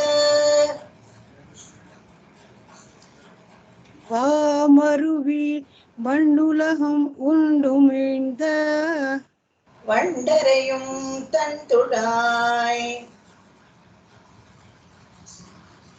வண்டரையும் தன் துழாய் கண்ணனையே காண்கனவும் கண் கண்ணனையே காண்கனம் கண் நாமம் பல சொல்லி நாராயணாவென்று நாமம் கையால் தொழுதும் நல் நெஞ்சே வாமருவில் மண்ணுலகம் உண்டுமிழ்ந்த வண்டரையும் தன் துழாய் கண்ணனையே காண்கனவும் கண். நாமம் பல சொல்லி நாராயணா என்று நாம் அங்கையால் தொழுதும் நன்னெஞ்சே வாமருவி மண்ணுலகம் உண்டுமிழ்ந்த அண்டரையும் தன் துழாய் கண்ணனையே கனம் ಕಣ್. ತುಂಬಾ ಚೆನ್ನಾಗಿದೆ. ವಾಮರುವಿ ಅಂತಾರೆ. ಬಾ ದೇಹದಲ್ಲಿರೋ ಎಲ್ಲ ಅವಯವಗಳನ್ನು ಕರೀತಾರೆ, ಮನಸ್ಸಿನೊಂದಿಗೆ ಕರೀತಾರೆ, ಮನಸ್ಸನ್ನು ಕರೀತಾರೆ. ವಾಮರುವಿ ತೀರ್ಮಾನಕ್ಕೆ ಬಾ, ಭಗವಂತನ ಸೇವೆ ಮಾಡೋಣ ಬಾ, ಭಗವಂತನನ್ನ ಕೊಂಡಾಡೋಣ ಬಾ, ಭಗವಂತನ ಜಪಿಸೋಣ ಬಾ, ಭಗವಂತನ ಪೂಜಿಸೋಣ ಬಾ, ಭಗವಂತನಿರೋ ಜಾಗಕ್ಕೆ ಹೋಗೋಣ ಬಾ ಅಂತ ಹೇಳ್ಬೇಕಾದ್ರೆ ವಾಮರುವಿ ಇಲ್ಲಿ ಬಂದು ನೀನು ತೀರ್ಮಾನ ಮಾಡ್ಕೊ, ಸಹಕಾರ ಕೊಡು ನನ್ನ ಜೊತೆಗೆ ಅಂತ. ಯಾವಾಗಲೂ ಅಷ್ಟೇನೆ ಇಂದ್ರಿಯಗಳು ಕರ್ಣ ಕಡೆಗಳೆಲ್ಲ ನಮಗೆ ಸಹಕಾರ ಕೊಡಬೇಕು. ನಿರಂತರಂ ನಿನೈಪದಾಹ ನೀ ನಿನೈಕ ವೇಂಡುಮೇ ತಿರುಚಂದ ವಿರುತ್ತಂದಲ್ಲಿ ಕೂಡ 115ನೇ ಪಾಠದಲ್ಲಿ ಭಗವಂತ ಹೇಳ್ತಾನೆ. ಹಾಗೆ ಹೇಗೆ ಭಗವಂತನನ್ನ ನಾವು ನೆನ್ಸ್ಕೊಂಡ್ಬಿಡ್ಬೇಕು ಅಂತ ಅನ್ಕೊಳಕ್ಕಾಗಲ್ಲ. ಅದಕ್ಕೆ ಸಂಕಲ್ಪ ಯಾರು ಮಾಡ್ಕೊಳ್ಬೇಕು ಅಂತ ಹೇಳಿದ್ರೆ ಭಗವಂತನೇ ಸಂಕಲ್ಪ ಮಾಡ್ಬೇಕು. ಇವತ್ತು ಈ ಜೀವಾತ್ಮ ನನ್ನ ನೆನ್ಸ್ಕೊಳ್ಳಿ ಪಾಪ, ಬೇರೆ ಏನು ತೊಂದರೆ ಆಗದೆ ಇರಲಿ. ಇದು ಎಷ್ಟು ಮುಖ್ಯ ನೋಡಿ. ಯಾವಾಗ್ಲೂ ಅನ್ಕೋತೀವಿ ಎಲ್ಲೋ ಹೋಗ್ಬಿಡ್ಬೇಕು, ಮಾಡ್ಬಿಡ್ಬೇಕು, ಈ ಕೆಲಸ ಆಗ್ಬೇಕು ಅಂತ. ಅದು ಭಗವಂತನ ಸಂಕಲ್ಪ ಇದ್ರೆ ಮಾತ್ರ ಆಗತ್ತೆ ಹೊರತು ಹಾಗೆ ಎಲ್ಲ ನಡೆಯೋದಿಲ್ಲ. ಅದಕ್ಕೋಸ್ಕರ ನಿರಂತರಂ ನಿನೈಪದಾಹ ನೀ ನಿನೈಕ ವೇಂಡುಮೇ ಅಂತ ತಿರುಮೇಶ ಆಳ್ವಾರ್ ಕೂಡ ಹೇಳ್ತಾರೆ. ಹಾಗೇನೆ ಇಲ್ಲಿ ನಾಮಂಪಲ ಶೊಲ್ಲಿ ಬಾಯಿರೋದು ಯಾಕೆ ಅಂತ ಹೇಳಿದ್ರೆ ಬೇರೆ ಬೇರೆ ನಾಮಗಳನ್ನ ಹೇಳ್ಬೇಕಂತೆ. ಜಿಹ್ವೆ ಕೀರ್ತಯ ಕೇಶವಂ ಮುರರಿಪುಂ ಚೇತೋ ಭಜ ಶ್ರೀಧರಂ ಪಾಣಿದ್ವಂದ ಸಮರ್ಚಯಾಚ್ಯುತ ಕಥಾ ಶೋತ್ರದ್ವಯತ್ವಂ ಶೃಣು ಕೃಷ್ಣಂ ಲೋಕಯ ಲೋಚನ ಹರೇ ಗಚ್ಛಾಮ್ರಿಯುಗ್ಮಾಲಯಂ ಜಿಗ್ರಗ್ರಾಣ ಮುಕುಂದ ಪಾದ ತುಳಸಿ ಮೂರ್ಧನ್ಯಮಾದೋಕ್ಷಜಂ. ಇದನ್ನ ಯಾವಾಗ್ಲೂ ಎಲ್ಲ ಕಡೆನೂ ನಾವು ಹೇಳ್ತಾ ಇರ್ತೀವಿ. ಮುಕುಂದ ಮಾಲಾನಲ್ಲಿ ಅವಯವಗಳೆಲ್ಲ ಯಾಕಿರೋದು ಅಂತ ಹೇಳ್ತಾರೆ. ಇಲ್ಲಿ ನಾಮಂ ಕೈಯಾಲ್ ತೊಳೆದು ನಲ್ ನೆಂಜೆ, ಒಳ್ಳೆ ಸುಂದರವಾದ ಕೈಯಿಂದ ಅವನನ್ನ ನಾವು ತೊಳೆದು ಅವನಿಗೆ ಕೈಂಕರ್ಯ ಮಾಡೋಣ ಬನ್ನಿ. ಏನ್ ಕೈಂಕರ್ಯ ಮಾಡೋದು ಅಂದ್ರೆ ಅವನ ಪಾದ ಸೇವೆ ಮಾಡೋಣ, ಅವನಿಗೆ ಪುಷ್ಪವನ್ನ ಕಿತ್ಕೊಂಡ್ಬರೋಣ. ಈ ಕೈಯಲ್ಲಿ ಯಾವ ಕೈ ಭಗವಂತನ ಕೈಂಕರ್ಯಕ್ಕೆ ಭಗವಂತನ ಕೈಂಕರ್ಯದಲ್ಲಿ ಈಡುಪಾಡು ಇದ್ದು ಭಗವಂತನ ಕೈಂಕರ್ಯಕ್ಕೆ ಒದಗುತ್ತೋ ಅದು ಕೈ, ಸುಂದರ ಕೈ. ಕೈಯಾಲ್ ಅಂತ ಹೇಳಿದ್ರೆ ಸುಂದರ ಕೈ. ನಾವು ಈ ಸುಂದರವಾದ ಕೈಯಲ್ಲಿ ಯಾರಿಗೋ ಒಬ್ರು ಹೊಡೆದು ಬಿಟ್ರೆ ಅವಾಗ ಅದು ಸುಂದರ ಕೈ ಆಗಲ್ಲ, ಅದು ಕೆಟ್ಟ ಕೈ, ವಿಲ್ಲನ್ ಆಗ್ಬಿಡ್ತೀವಿ ಅವಾಗ. ಕೈ ಅಂತ ಹೇಳಿದ್ರೆ ಸುಂದರವಾದ ಕೈಯಿಂದ ಸಾತ್ವಿಕವಾದ ಕೆಲಸಗಳನ್ನ ಹೂ ಕಿತ್ಕೊಂಡು ಬರೋದು, ಭಗವಂತನ ಪೂಜೆ ಮಾಡೋ ಜಾಗವನ್ನ ಸ್ವಚ್ಛಪಡಿಸೋದು, ಎಲ್ಲವನ್ನ ಆ ಪಾತ್ರೆಗಳನ್ನ ತೊಳೆದುಕೊಳ್ಳೋದು, ಇವೆಲ್ಲನೂ ಕೈಯಲ್ಲಿ ಮಾಡುವಂತ ಕೈಂಕರ್ಯಗಳು. ಕೈಯ ತೊಳೆದು ನೆಂಜೆ, ಮನಸ್ಸಿಗೆ ಹೇಳ್ತಾರೆ, ಬಾ ಮನಸ್ಸು ಮಾಡು, ಸುಮ್ಮನೆ ಕೂತಿರ್ಬೇಡ ಸೋಮಾರಿಯಾಗಿ. ಏನೋ ನಾವು ಅನ್ಕೊಳ್ತೀವಿ ಯಾವುದೋ ಒಂದು ಕೆಲಸ ಮಾಡ್ಬೇಕು ಅಂದ್ರೆ ಮನಸ್ಸೇ ಬರಲ್ಲ, ಸುಮ್ಮನೆ ಕೂತಿರೋಣ ಅನ್ಸುತ್ತಲ್ಲ, ಅದಕ್ಕೆ ನೆಂಜೆ, ಅದಕ್ಕೂ ಸ್ವಲ್ಪ ಪೂಸಿ ಹೊಡಿತಾರೆ ಯಾರು ಇಲ್ಲಿ ಆಳ್ವಾರ, ಪೇಯಾಳ್ವಾರ ಹೇಳ್ತಾರೆ, ನೆಂಜೆ ಪಾಪ ನೀವು ಒಂಚೂರು ವಾ ಬರುವಿ, ಬಾ ಸಹಕಾರ ಮಾಡೋ, ನೀನ್ ಕೈ ಕಾಲು ಎಲ್ಲ ಸಹಕಾರ ಮಾಡಿದ್ರೆ ನಾನು ದೇವ್ರ ಸೇವೆ ಮಾಡ್ಬೋದು ಅಂತ ಮನಸ್ಸಿಗೆ ಹೇಳ್ತಾರೆ. ವಾಮರುವಿಲ್ ಮಣ್ಣುಳ, ಯಾರನ್ನ ಸೇವೆ ಮಾಡ್ಬೇಕು ಅಂತ ಹೇಳಿದಾಗ ಮಣ್ಣುಲ ಹಮ್ಮುಂಡು ಮೆಂದೆ, ಇವ ಇಡೀ ಜಗತ್ತನ್ನ ನುಂಗು ಬಿಡ್ತಾನಲ್ಲ ಯಾವಾಗ ಮಹಾಪ್ರಳಯ ಕಾಲದಲ್ಲಿ, ಉಂಡು ಉಮಿಳ್ದು ಎಲ್ಲವನ್ನ ನುಂಗುತ್ತಾನೆ ಮಹಾಪ್ರಳಯ ಕಾಲದಲ್ಲಿ. ಉಮಿಳ್ದು ಅಂತ ಹೇಳಿದ್ರೆ ಮತ್ತೆ ಸೃಷ್ಟಿ ಕೆಲಸ ಮಾಡ್ಬೇಕಾದ್ರೆ ಎಲ್ಲವನ್ನ ವಮನ ಮತ್ತೆ ಶಬ್ದ ಸ್ಪರ್ಶ ರೂಪ ರಸಗಂಧ ಇತ್ಯಾದಿಗಳು ತನ್ಮಾತ್ರೆಗಳು ಎಲ್ಲವನ್ನ ಸಾಲಾಗಿ ಒಂದಾದ್ಮೇಲೆ ಒಂದು ಮತ್ತೆ ವಮನ ಮಾಡಿ ಸೃಷ್ಟಿ ಮಾಡಿ ಎಲ್ಲವನ್ನ ಸಮಸ್ಯೆ ಸೃಷ್ಟಿ ಮಾಡಿ ವ್ಯಷ್ಟಿ ಸೃಷ್ಟಿ ಮಾಡಕ್ಕೆ ಚತುರ್ಮುಖ ಬ್ರಹ್ಮನಿಗೆ ಎಲ್ಲವನ್ನ ಕೊಡ್ತಾನಲ್ಲ. ಉಂಡು ಮೆಂಡು ಯಾರಪ್ಪ ಇದು ಅಂದ್ರೆ ವಂಡರೆಯು, ಈ ಜೇನುಗಳೆಲ್ಲ ಹಾಗೆ ಜೇಂಕಾರ ಮಾಡ್ತಾ ಇರತ್ತಂತೆ. ಇವನು ಹಾಕೊಂಡಿರೋ ತುಳಸಿ ಮಾಲೆಯಲ್ಲಿ ಹೂವುಗಳೆಲ್ಲ ಆಗತಾನೆ ಸಣ್ಣಗೆ ಅರಳಿರತ್ತಂತೆ, ಅದರಲ್ಲಿ ಮಧುಸಿಂಧಿ ಜೇನ್ ಇರತ್ತಲ್ಲ ಅದರ ಸುತ್ತಲೂ ಜೇನುಣ ಸುತ್ತಾಡ್ತಾ ಇರತ್ತಂತೆ. ವಂಡರೆಯು ತಂಟುಳಾಯ್ ಕಣ್ಣನೆಯೇ ಕಾಣ್ಗಣವು ಅದನ್ನ ಹಾಕೊಂಡಿರೋ ಧರಿಸಿರುವಂತ ಭಗವಂತ ಕಣ್ಣನೆಯೇ, ಅಲ್ಲಿ ಏಕಾರ ಹಾಕಿದ್ದಾರೆ. ಏನಂದ್ರೆ ಬೇರೆ ಯಾರನ್ನು ಈ ಕಣ್ಣು ಏನು ನೋಡೋದು ಬೇಡ, ಕಣ್ಣನೆಯೇ ಅವನಿಗೆ ಅಂತ ಏಕಾರ ಹಾಕ್ಬೇಕಾದ್ರೆ ಅಲ್ಲಿ ಭಗವಂತನನ್ನ ಬಿಟ್ಟು ಬೇರೆ ಯಾರನ್ನು ಈ ಕಣ್ಣ ನೋಡ್ಬಾರ್ದು ಅಂತ ಅದನ್ನು ಇಲ್ಲಿ ಹೇಳ್ತಾರೆ. ಇದೇ ತರ ಬೇರೆ ಎಲ್ಲ ಏಕಕಂಠಸ್ಥರು ತಿರುಮಂಗಿ ಆಳ್ವಾರ್ ಕೂಡ ಹೇಳ್ತಾರೆ, ಕಣ್ಣಿರೋದೇ ಅವನನ್ನೇ ನೋಡ್ಬೇಕು, ಬೇರೆ ಏನೂ ನೋಡ್ಬಾರ್ದು ಅಂತ. ಅದೇ ತರ ಇಲ್ಲಿ ಕಣ್ಣನೆಯೇ ಕಾಣ್ಗನವು ತುಳಸಿ ಮಾಲೆ ಹಾಕೊಂಡಿರುವಂತ ಭಗವಂತನನ್ನೇ ನೋಡ್ಬೇಕು ಕಣ್ಣು. ಬನ್ನಿ ಆ ವಾಸನೆ ಇದೆಯಲ್ಲ, ಅವನು ಧರಿಸಿಕೊಂಡಿರುವಂತ ತುಳಸಿ ವಾಸನೆಯನ್ನ ಹಿಡ್ಕೊಂಡು ಮೂಗಿನ ಸಹಾಯದಿಂದ ಎಲ್ಲಿದ್ದಾನೆ ಭಗವಂತ ಅಂತ ನೋಡಿ.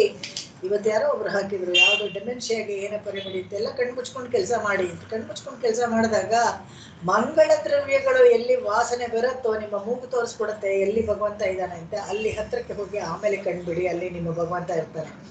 ಈ ಎಕ್ಸಸೈಸಸ್ ಎಲ್ಲಾನು ಹೇಳ್ತಾರಲ್ಲ, ದೈನಂದಿಕ ನಮ್ಮ ಚಟುವಟಿಕೆಯಲ್ಲಿ ಈ ಸ್ತೋತ್ರ ಪಾಠಗಳು ಇವು ಎಲ್ಲಾನೇ ನಮ್ಗೆ ಬ್ರೈನ್ಗೆ ಒಂದು ಎಕ್ಸಸೈಸ್. ಹೇಗೆ ದೇಹಕ್ಕೆ ನಾವು ಫಿಸಿಕಲ್ ಎಕ್ಸಸೈಸ್ ಮಾಡ್ತೀವೋ, ಈ ಸ್ತೋತ್ರ ಪಾಠಗಳನ್ನು ಮತ್ತೆ ರಿಪೀಟ್ ಮಾಡೋದು, ಈ ರೈಟ್ ಬ್ರೈನ್ ಲೆಫ್ಟ್ ಬ್ರೈನ್ ಎಲ್ಲಾ ಬ್ರೈನು ಆಕ್ಟಿವ್ ಆಗಿಡುತ್ತೆ.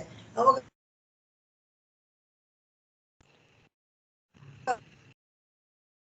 ಬೈಹಾಟ್ ಕಲ್ತ್ಕೊಳ್ತೀವಿ ಅಂತ ಸಂಕಲ್ಪ ಮಾಡಿ ಖಂಡಿತವಾಗ್ಲೂ ಅದು 100 ಸತಿ ಆದ್ರೂ ಹೇಳ್ಬೇಕು. ಯಾಕಂದ್ರೆ ವಯಸ್ಸಾದ್ಮೇಲೆ ಸುಲಭವಾಗಿ ಬರೋದಿಲ್ಲ.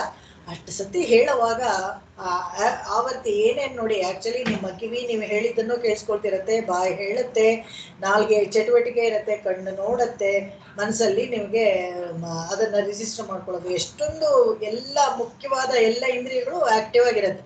ಸ್ತೋತ್ರ ಪಾಠಗಳನ್ನ ಮಾಡಿದಾಗ, ಕಲ್ತ್ಕೊಳ್ಳೋವಾಗ, ಹೇಳೋವಾಗ ಪ್ರತಿಯೊಂದ್ರಲ್ಲೂ ಆಕ್ಟಿವ್ ಆಗಿರುತ್ತೆ.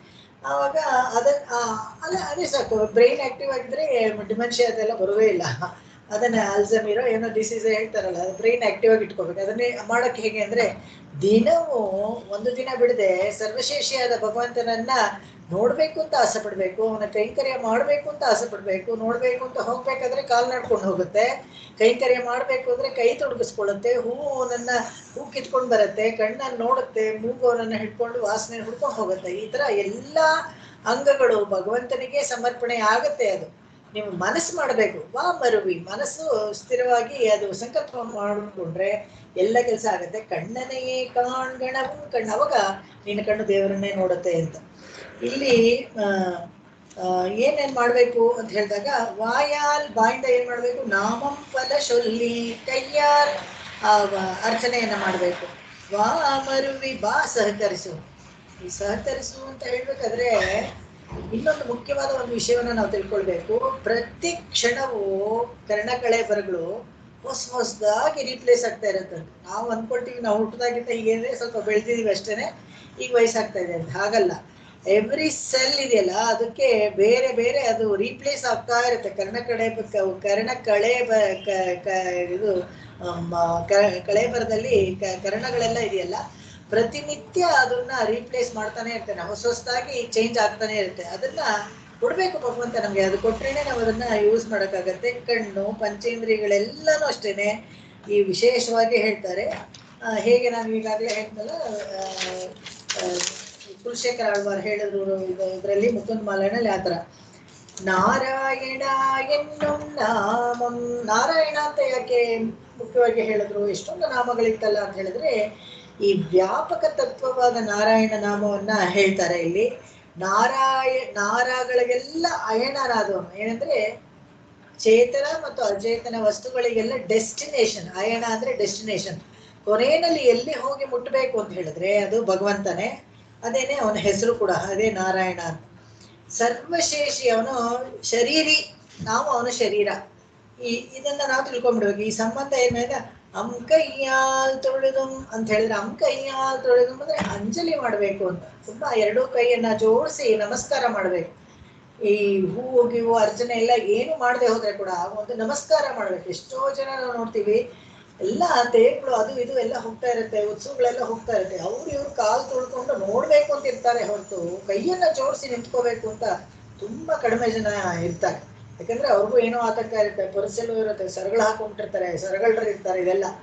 ಇದಕ್ಕೆಲ್ಲ ವ್ಯವಸ್ಥೆ ಮಾಡ್ಕೊಂಡು ಹೋಗಿ ಕೈ ಮುಗಿಯಕ್ಕೆ ವ್ಯವಸ್ಥೆ ಮಾಡ್ಕೊಂಡು ಹೋಗಿ ನೆಮ್ಮದಿಯಾಗಿ ಕೈ ಮುಗಿಬೇಕು. ಈ ಅಂಜಲಿಯನ್ನೇ ಅವನು ನಾ ಎದುರು ನೋಡೋದು. ಅಂಜಲಿನ್ ಯಾಚಮಾನ. ಭಗವಂತ ನಮ್ಮ ಕಡೆಯಿಂದ ಏನು ದೊಡ್ಡದಾಗಿ ಎದುರು ನೋಡಲ್ಲ. ಯಾಕಂದ್ರೆ ಜ್ಞಾನ ವಾಪ್ತವ್ಯಂ ತ್ರಿಷು ಲೋಕೇಶು ಕಿಂಚನ. ಅವನಿಗೇನು ಬೇಕಾಗೂ ಇಲ್ಲ. ಯಾವ 3 ಲೋಕದಿಂದನೂ ಅವನಿಗಾಗ್ಬೇಕಾದ್ದೇನಿಲ್ಲ. ಎಲ್ಲ ಅವನೇ ಸೃಷ್ಟಿ ಮಾಡಿರೋದು, ಅವನದೇ ಅದು ಪದಾರ್ಥಗಳೆಲ್ಲ. ಹಾಗಿರ್ಬೇಕಾದ್ರೆ ನಮ್ಮ ಕೈಯ ತೊಳೆದು ಅಂದ್ರೆ ಅಂಜಲಿ ಮಾಡ್ಬೇಕು. ಮರುವಿ ಅಂತ ಹೇಳಿದ್ರೆ ಹಿಂದೇಟ್ ಹಾಕ್ಬೇಡ. ಸರಿ ಬಿಡು, ಆಮೇಲೆ ನೋಡ್ಕೊಳ್ಳೋಣ, ರಿಟೈರ್ ಆದ್ಮೇಲೆ ಹೋಗ್ತೀನಿ, ಇನ್ಯಾವಾಗ್ಲೂ ನೋಡೋಣ, ಏನು ಇಷ್ಟೇ ತಾನೇ ಶ್ರವಣ ತಾನೇ. ಅಯ್ಯೋ ಎಷ್ಟೋ ಶ್ರವಣ ಬರುತ್ತಲ್ಲ, ಇನ್ನೊಂದು ಶ್ರವಣಕ್ಕೆ ನಮಸ್ಕಾರ ಮಾಡಿದ್ರೆ ಆಯ್ತು, ಇನ್ನೊಂದು ಅಷ್ಟಮಿಗೆ ಹೋದ್ರೆ ಆಯ್ತು. ಹೀಗೆ ಮುಂದಕ್ಕೆ ಹಾಕೊಂಡು ಹೋಗಿ ಗೊತ್ತಿಲ್ಲ ಎಲ್ಲಿ ಹೋಗ್ತೀವಿ ಅಂತ. ಆಮೇಲೆ ಏನೇನು ಕಷ್ಟಗಳು ಬರುತ್ತೋ, ಹೇಗೆ ದೇವರುಗಳನ್ನ ನೋಡಕ್ ಆಗುತ್ತೋ ಆಗಲ್ವೋ ಗೊತ್ತಿಲ್ಲ. ಅದಕ್ಕೆ ಆದಾಗ ಪರವಿ ಹಠ ಮಾಡ್ಬೇಡ, ನೀನು ಸಹಕರಿಸು. ನೀ ಸಹಕರಿಸಿದ್ರೆ, ಮನಸ್ಸು ಸಹಕರಿಸಿದ್ರೆ ಎಲ್ಲ ಆಗತ್ತೆ ಅಂತ ಹೇಳಿ ಮನಸ್ಸಿಗೆ ನೆಂಜೆ ಅಂತ ಪೂಸಿ ಹೊಡಿತಾರೆ ಇಲ್ಲಿ ಆಳ್ವಾರ್. ಮುಂದಿನ ಹಾಡು ಹೋಗೋಣ. ಕಣ್ಣುಂ ಕಮಲಂ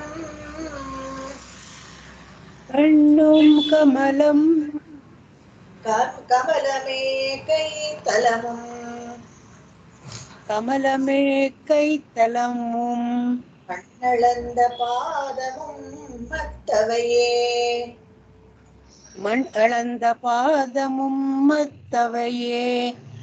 கருமாமுகில் வண்ணன் ಎಣ್ಣಿಲ್ ಕರುಮಾಮುಗಿಲ್ ಬಣ್ಣನ್. ಎಣ್ಣಿಲ್ ಒಂದು ಪದ ಬಿಟ್ಟೋಯ್ತು. ಕಾರ್ಕಡಲ್ ನೀರ್ ವಣ್ಣನ್ ತಿರುಮಾಮಣಿವಣ್ಣನ್ ತೇಷ್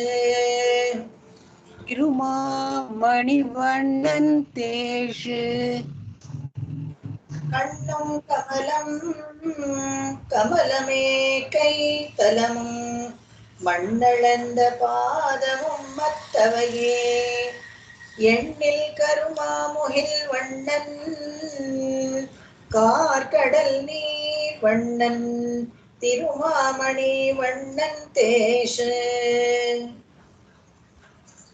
கண்ணும் கமலம் கமலமே கைத்தலமும் மண் அளந்த பாதமும் மத்தவையே எண்ணில் கருமாமுகில் வண்ணன் கார்கடல் நீர் வண்ணன் ತಿರುಮಾಮಣಿ ವಣ್ಣನ್ ತೇಷ್. ಭಗವಂತನ ಎಲ್ಲ ಅವಯವಗಳನ್ನು ಕಮಲದ ಹೂಗೆ ಹೋಲಿಸ್ತಾರೆ. ಇದನ್ನು ನಾವು ನೋಡಿದೀವಿ. ಎಲ್ಲಿ ಹೋಲಿಸ್ತಾರೆ ಈ ಕವಿಗಳು? ಈಗ ಹುಟ್ಟಿದವರು, ಈಗ ಅವತಾರ ಮಾಡಿದವರು ಆಳ್ವಾರಾಚಾರ್ಯ ಹೇಳ್ತಾರೆ ಅಂದ್ರೆ ಇಲ್ಲ, ಅದು ವೇದದಲ್ಲೇ ಕೂಡ ಹೇಳಿದೆ.